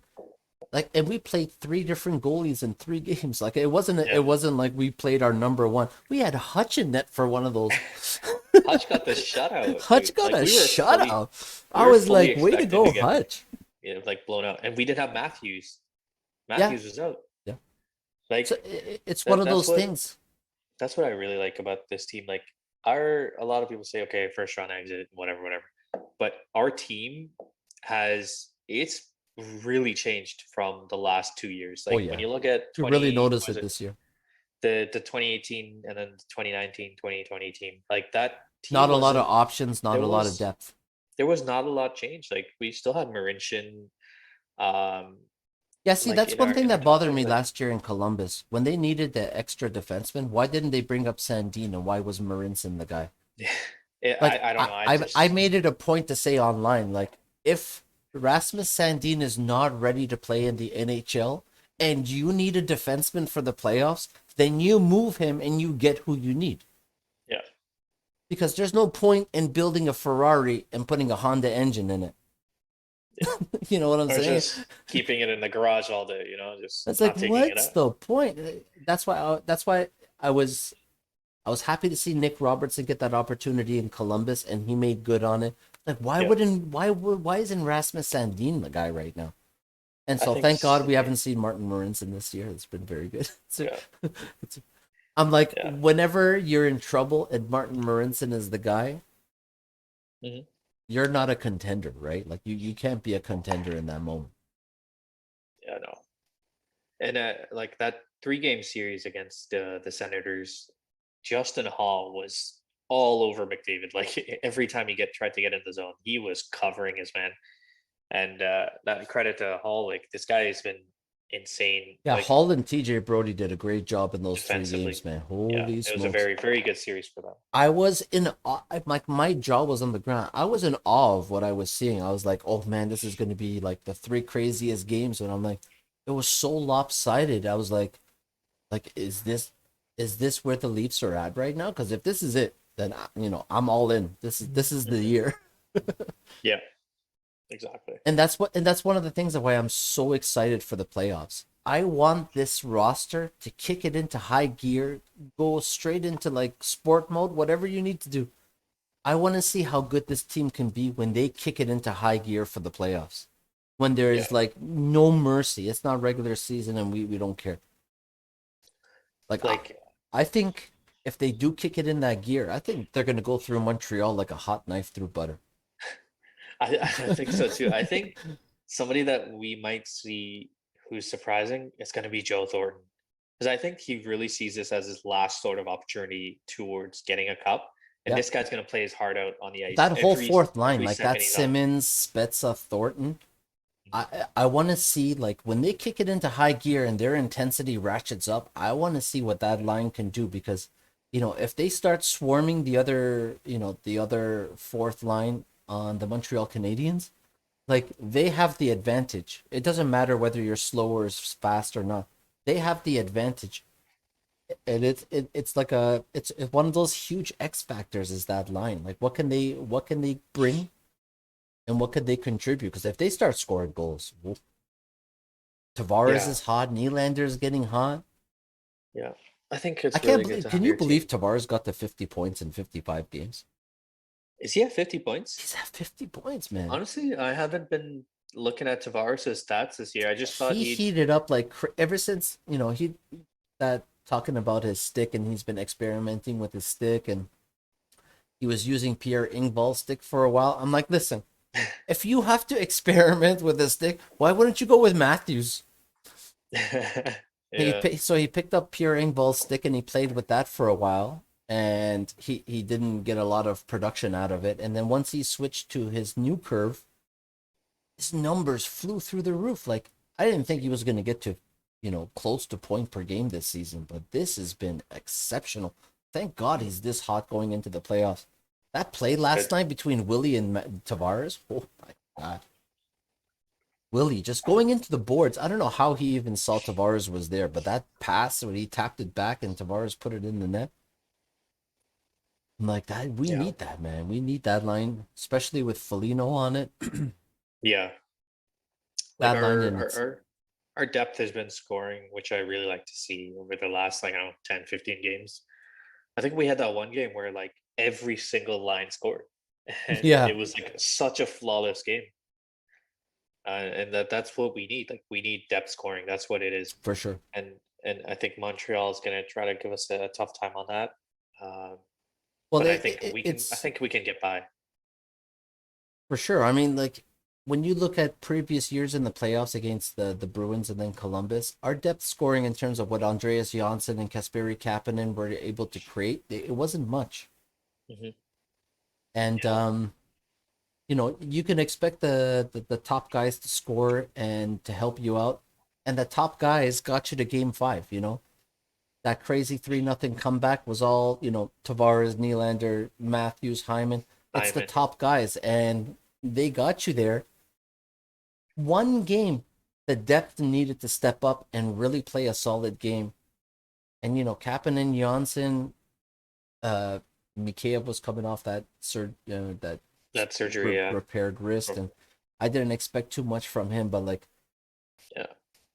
that third line of Janssen, Kerfoot, and Kapanen really needed to step up for just one game, and they couldn't do it. Yeah. Yeah. All right. So Kapanen's doing all decent with he's the been doing Pittsburgh well Penguins right on the now. Penguins. Put it with Who's he Sidney playing with? Crosby, it'll fix it. First line minutes. Why not?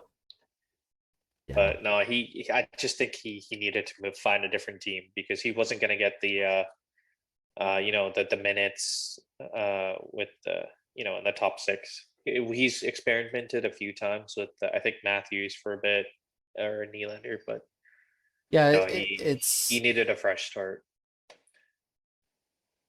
yeah, it depth scoring and defense, I think, are the two biggest plus for the Leafs this year. The depth is better because we have Thornton, Spezza, Simmons, and all those guys. But the defense overall has been a lot better for the Leafs. I haven't seen the Leafs be this good defensively in a long, long time. No, I haven't either. Pretty much ever since we drafted Freddie. Because we were pretty bad before that when we had Dion Phaneuf, but Yeah. Oh, okay. but Yeah. uh No, yeah, it's we're been gonna. almost 10 years probably. So, when going into the playoffs, if we see, let's say, our starting goaltender is Freddie, and he gets lit up, he gets pulled, or what do you think is happening? You Well, think Campbell's I starting I next year? think I think because of how much is at stake, in this first round, both goalies have a very short leash. Yeah. I think, as long as Jack Campbell has a good first game, he'll be okay. If he has a good first game, it'll calm him down and he'll be okay. If for whatever reason he gets pulled and Anderson comes in that first game, definitely Anderson's going to start the second game. And then if he has a good game, you just go back to him. So other teams have done this in the playoffs where they've gone back and forth with two goaltenders. And it's always been, if you have a good game, you play the next game. If you have a good game, you play the next game. And they go from one game to the next. And I don't think Sheldon Keefe has any hesitation. He won't hesitate at all to pull any one of these goalies for the other one. No, I think Sheldon Keefe has to. We have to win at least a round with this team. Like, oh yeah, we can't lose again. It's just been embarrassing with this team, with these players. Yeah. I know there's sometimes you get an unlucky bounce, or like you don't want to put all the blame on one player, right? It's a team sport. For sure. Even though I can't. You can't just. There's a lot of things I can point to that were problems in the playoffs, but I can't say it's one guy. Like a lot of people like to blame Freddie Anderson, but Yeah. Like I've analyzed his numbers a lot, and it's definitely not his problem. When you look at Jake Gardner, like he's made some horrible mistakes in elimination games, like that 4 pizzas in one game, like that behind the net giveaway. To right, and sure, Freddie maybe should have had it, but like Freddie shouldn't have to expect to save that. yeah. I mean, what you have to do is make the simple plays to make it easier for your goaltender. It's not just like, oh, well, we have Vasilevsky in net, so you know what? I'm just going to give away the puck over and over again. That's not what Tampa Bay does. Tampa Bay makes it so easy on Andrei Vasilevsky that he barely has to try. Like we make some embarrassing giveaways. Like Nylander, you remember Nylander? Same thing. He gave away the puck just around the net. I think DeBrusque, stripped it off of him and then just tucked it in. Like Freddie wasn't expecting that. But like we just have to stop being fancy. Like just stop being fancy, man. Like it's a lot of situational awareness. I think this is one of those seasons where the Leafs will go into the playoffs, dictating the game instead of sitting back and watching the other team and how they're going to play and respond to that. I think this is one of those years where they're going to go in with their pedal to the metal, they're just going to drive through, and they're like, we're going to play our game, and if you guys want to play run and gun, that's fine. If you want to sit back and play defense, sit back and play defense. It doesn't matter to me. Yeah. But the Montreal Canadiens are going to hit like crazy. Yeah, I'll give the Montreal Canadiens credit that they've really pushed for a playoff spot here. But it's I don't want to say it's been an easy task to get into the playoffs because obviously COVID. Well, I think they were more like they got the place by default because exactly. What happened with Vancouver and what happened with Calgary. I mean, it's hard to explain what happened to those two teams when they were so good last year. Like if you think about it this way, if the Flames lose the rest of their games, Ottawa finishes higher than the Flames. Like I know. Come on, you can't do that. Like something, and that's something's got to happen But what happened with the Flames is one of those things that builds off what everybody was talking about in the off season. There was a lot of free agent goalies last year in the off season, and everybody was like, get rid of Freddie, sign Markstrom, or go after Demko, or try to get Holtby, or try to do this, or try to do that. And all the goalies people wanted to replace Freddie with are starting goalies of teams that are in the bottom of the NHL. Jacob Markstrom hasn't been good for Calgary. Markstrom hasn't been good, no. Demko has had some some good play. Yeah. And Holtby hasn't been that great, and Matt Murray hasn't been that great. Everybody was like, "Oh yeah, Matt Murray, yeah." I was like, you guys, you really should pay attention to the goalie history in Toronto. Our goalie history hasn't been great, and it's like you can't just like sell somebody off who's been this good in this market. That has to account for something. Yeah. But it's a weird market, man. Toronto, we fall in love with people so quick. Yeah. Dude, I've already like when Galchenyuk came in, I'm like, dude, this is such a heartwarming story. Like this guy has been like able to perform on the NHL Mm, level, getting yeah. passed from team to team. Then we start him in the AHL. He's doing good. We call him up. He scores a couple goals. Even some important ones. Like, dude, this would be an amazing story if he gets his, I don't want to say his life together. If he gets his game together for the next season, he could be in our top nine, top six next season even. Yeah, it's definitely one of those situations where like it's definitely not a talent issue. I mean, he scored 30 goals in his rookie year. Mhm. I think sometimes guys just have a hard time fitting into a system and fitting into a routine. And sometimes teams need to coddle a guy a little bit more to try to make him feel comfortable in the position that they're trying to sell him to. Because, if the Yeah, Leafs were like, listen, you don't need to come in here and be a goal scorer, but you need to forecheck and you need to be there every night. Like every night, you need to come up with that intensity. You can't fall asleep at any one night.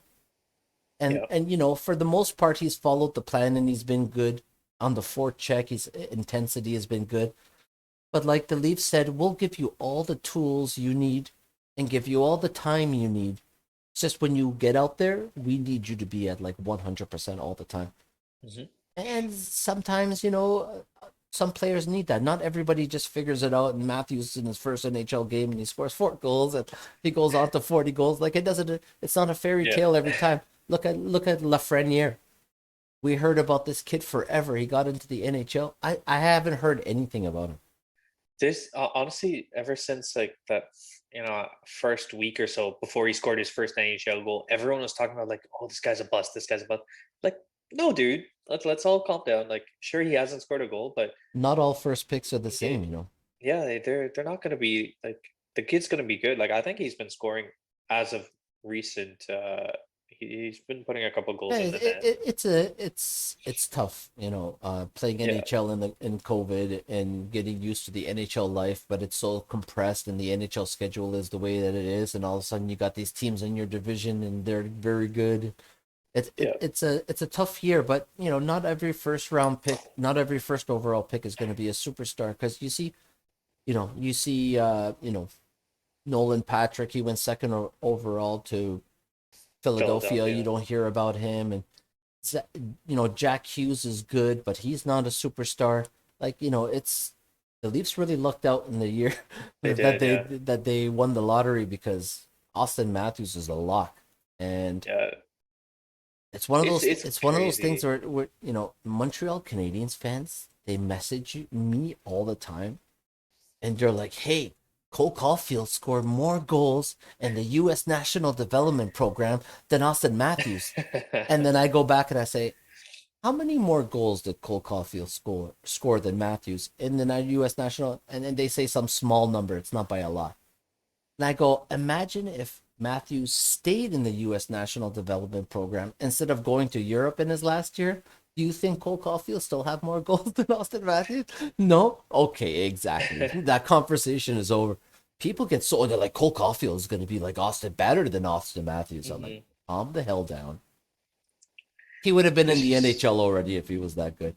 yeah, like you wouldn't need development if he was that I good. know, like especially on a team like Montreal who don't have scoring.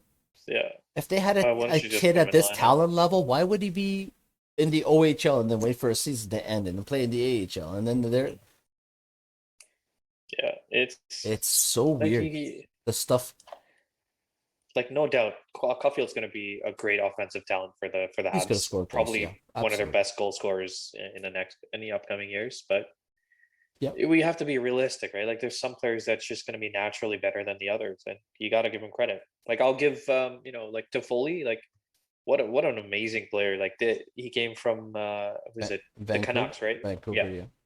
went from the Kings to the Canucks, and then signed with the Habs. Like that's an amazing signing, and had his Yeah, price he's tag. he's one of those very consistent 20 goal, And 50 he's a point consistent guys, guy, and he's been like that for amazing player. he's been that very consistent 20 goal, 50 point guy, and there's there's nothing wrong with saying I'm a consistent 20 goal, 55, 60 point No, guy. Uh that's a it's very good respectable. player in the NHL. Like It is. every team needs that guy. Many, like not just more than one of those guys. Absolutely. So he's a good player.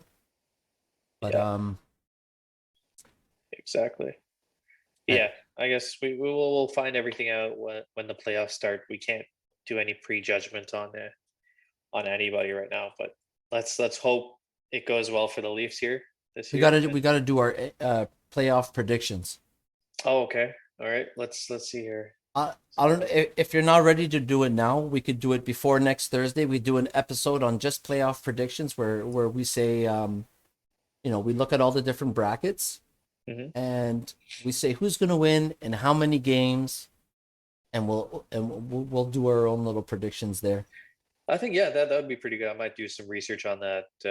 Well, and then we can probably come together and do a little episode on that one. I think the NHL Playoff prediction. NHL is going to launch the bracket challenge. They do it every single year on the NHL.com website.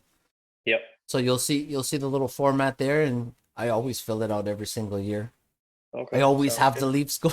I always have the Leafs going to the Eastern Conference Final. It's uh, never worked out. Honestly, this might be the year where Let's we hope have the so. highest chance of that happening. Dude, Let's like hope so.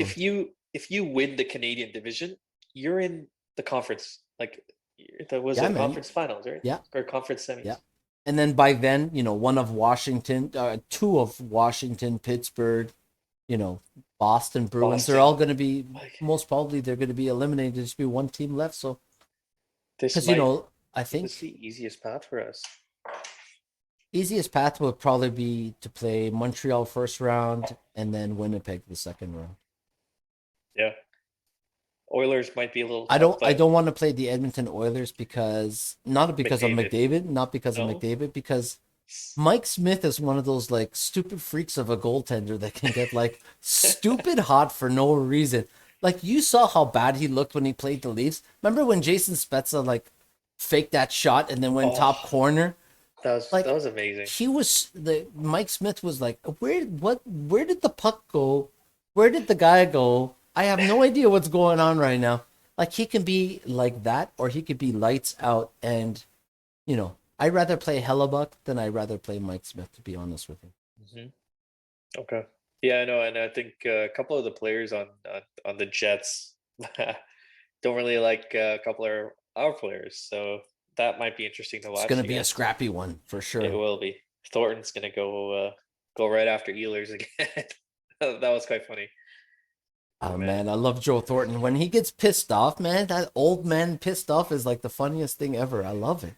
dude, one of the Just jabbering funniest at the like guy at the bench the whole time. that was Ehlers so is funny just that laughing. that clip where he's I think cross-checking And Ehlers, then he goes and breaks gets his a stick stick. and he starts crushing.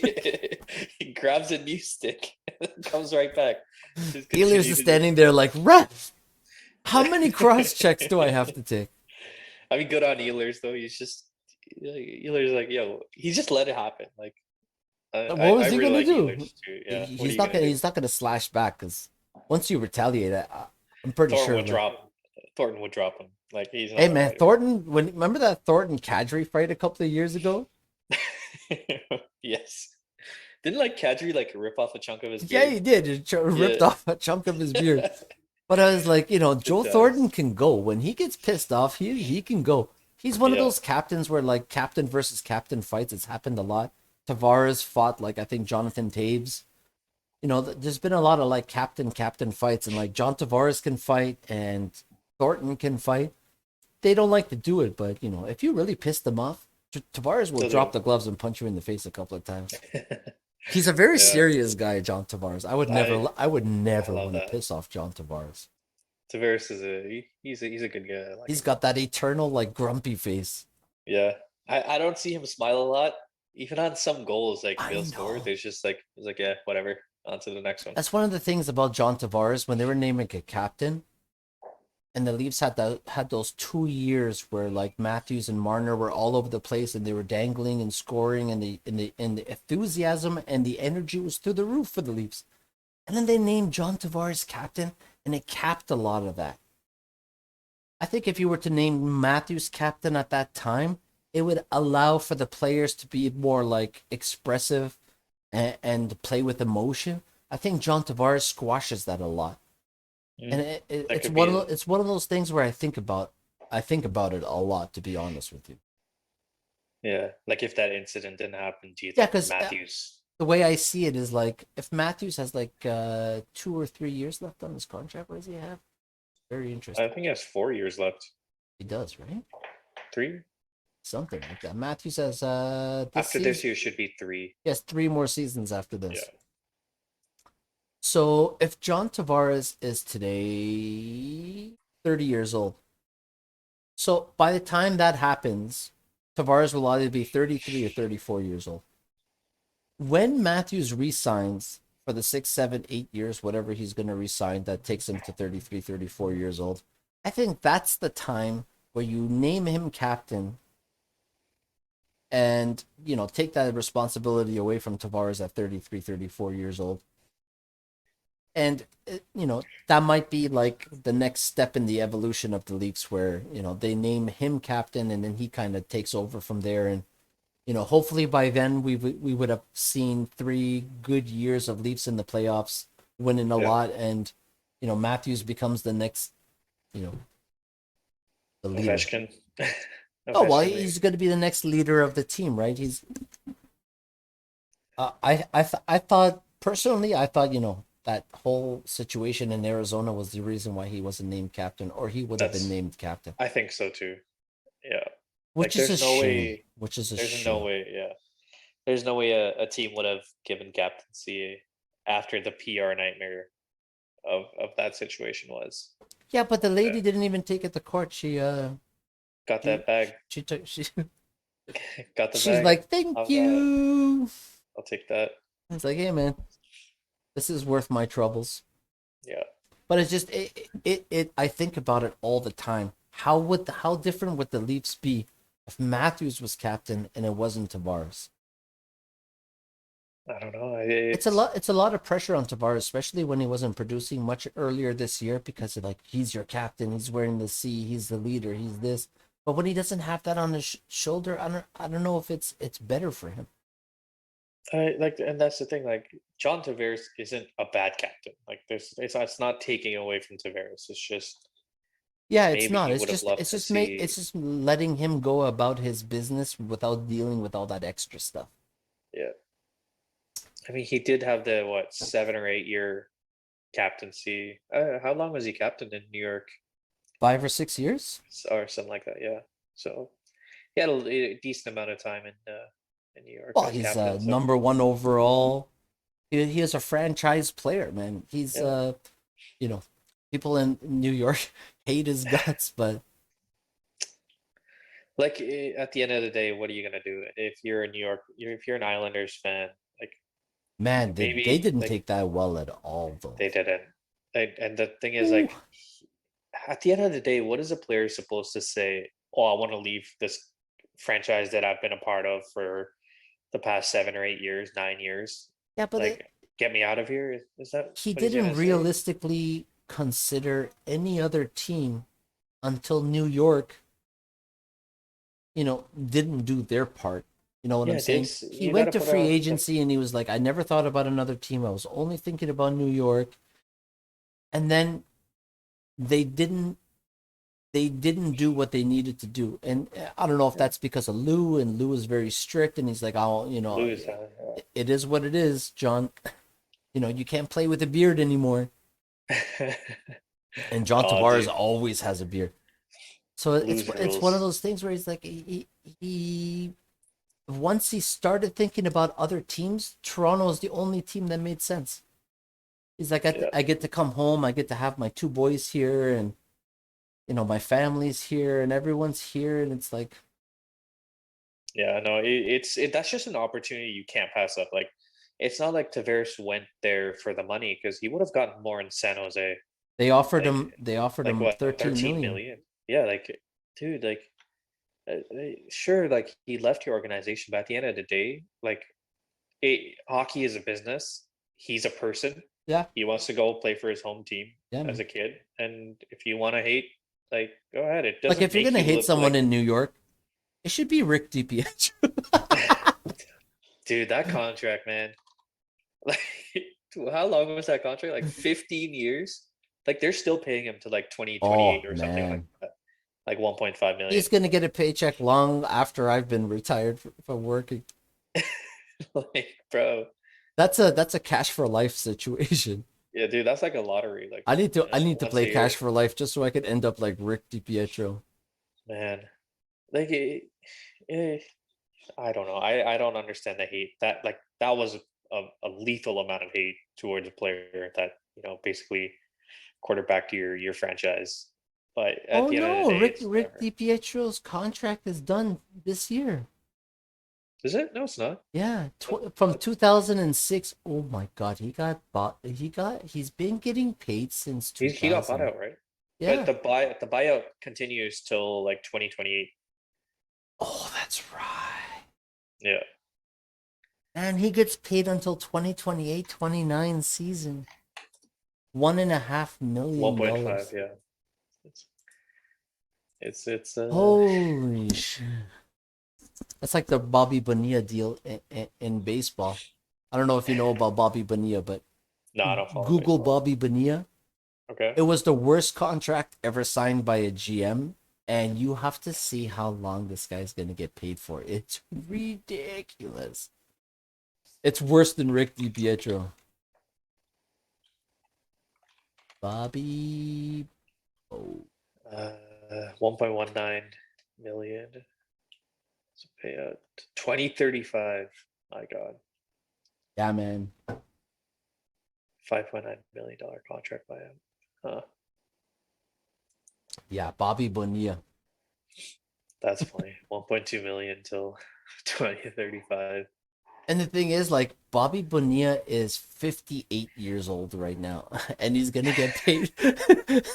Bobby He's gonna Bonilla get is paid till he's like 58, and he's gonna get paid 70. well after retirement. My retirement age is like 65, probably 75.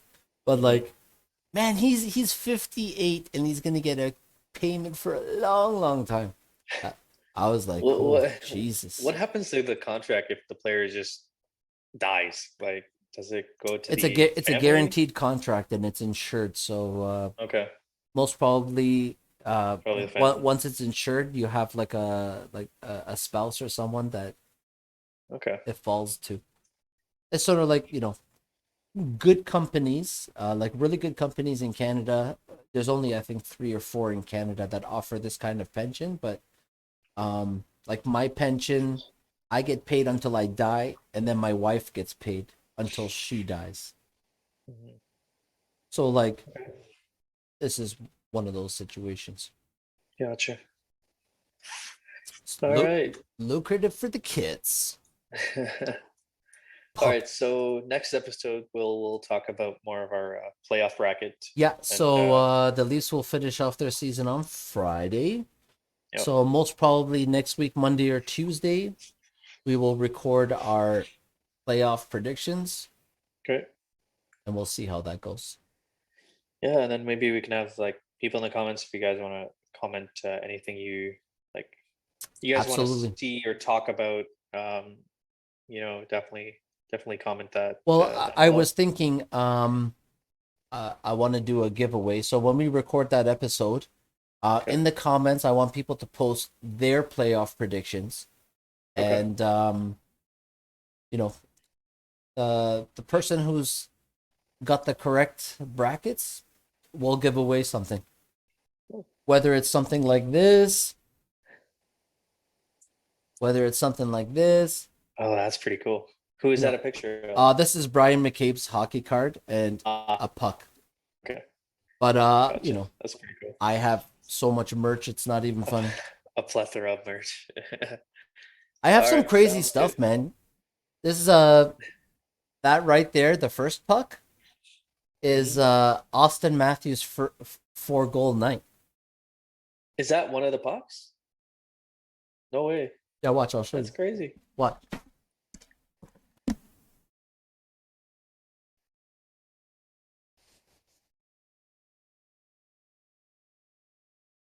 Oh, that's awesome, dude. And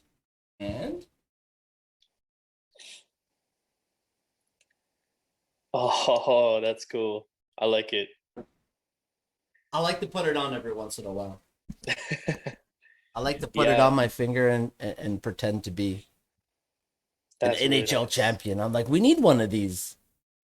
That would be cool, yeah. Yeah, on this side, I have a puck that's the 2000th goal ever scored by a Toronto Maple Leaf. Oh, really? Who was that? James Van Riemsdyk, and he signed it. Oh, that's right. The JVR. Yes. And I have one that's John Tavares on this side, and that one is Freddie Anderson's very first All Star game Oh, signed cool. by Freddie Anderson. That was what was that last year, right? Last year or the year before? Yeah, Yeah, last it's year. him and And then Matthews that and card up Saddle. there is Red Kelly signed. Ah, yes. I Good have old I days. have so much merch Yeah, I gotta get some more merch, you know? Oh, that's an amazing jersey signed in person. in I person, saw yeah. him in Niagara Falls. Oh, that's pretty cool.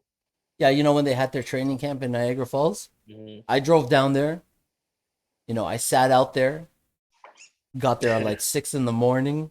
Mike Nice. Babcock came outside before they opened the doors, and he went. That lineup was around the building, Yeah, must and have been. he went to every single person in that line. He signed something and he took a selfie with every person in that line. And he was Good on him. so nice to everybody. He's like, That's good. I know you guys have been out here for a long time. The doors didn't open till 9 a.m. We were there as of 6 a.m. Damn.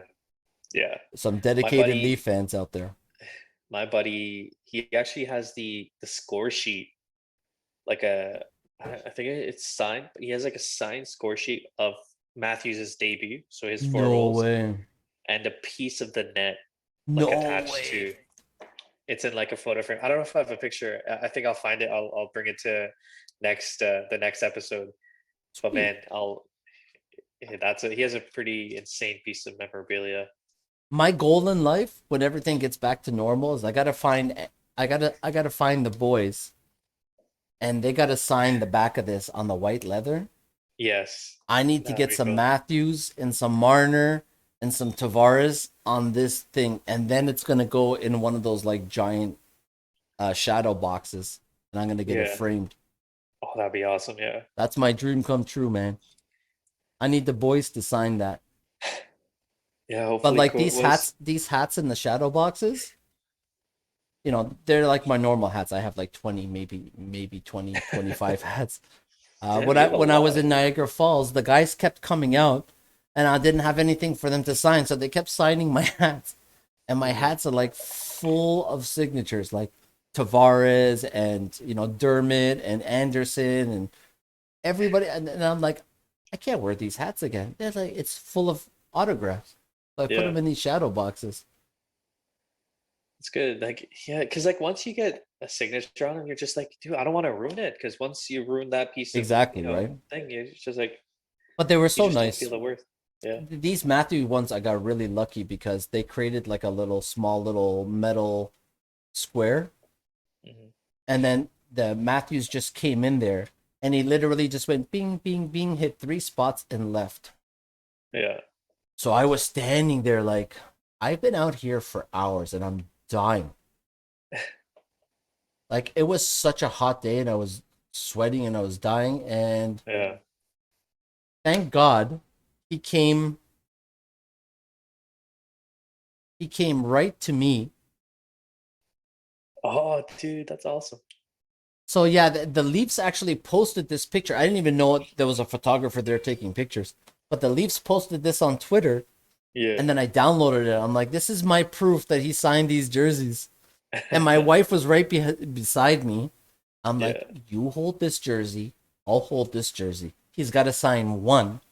And my wife was like, Matthews, it's my birthday. He signed both. I was like, I got to get them both. Oh, that's sick. Yeah, I love yeah. I that. was. He was a real nice guy. Hmm. But there were so many kids, man. They were dying. Must Please, we've be. been out here for 2 hours. He comes and goes real quick. Yeah. Anyway, all right. So let's we can wrap up this episode here, and Yes. Our we'll first continue on. episode is a 2-hour episode. Damn. Time That's flies when you're talking leaves, eh? yeah. I do. I could talk about these guys for hours. For sure. But yeah. So next week we're going to talk about more of the playoff predictions, and Yes. hopefully have like a playoff We're bracket gonna do challenge. playoff predictions. I'm gonna find something super cool around here that we're gonna put up as a giveaway so everyone can submit their brackets Sounds good. in the And comments, and we'll engage with everybody. This let was us know great. if you guys have any questions or anything you guys Yeah, want for to sure. any topics you guys want to have covered, and hopefully we'll Let get to us them. know. Sounds good. Thank you so much, All right. guys. Thanks for Thanks, tuning guys. in. Thanks for your time. I appreciate it.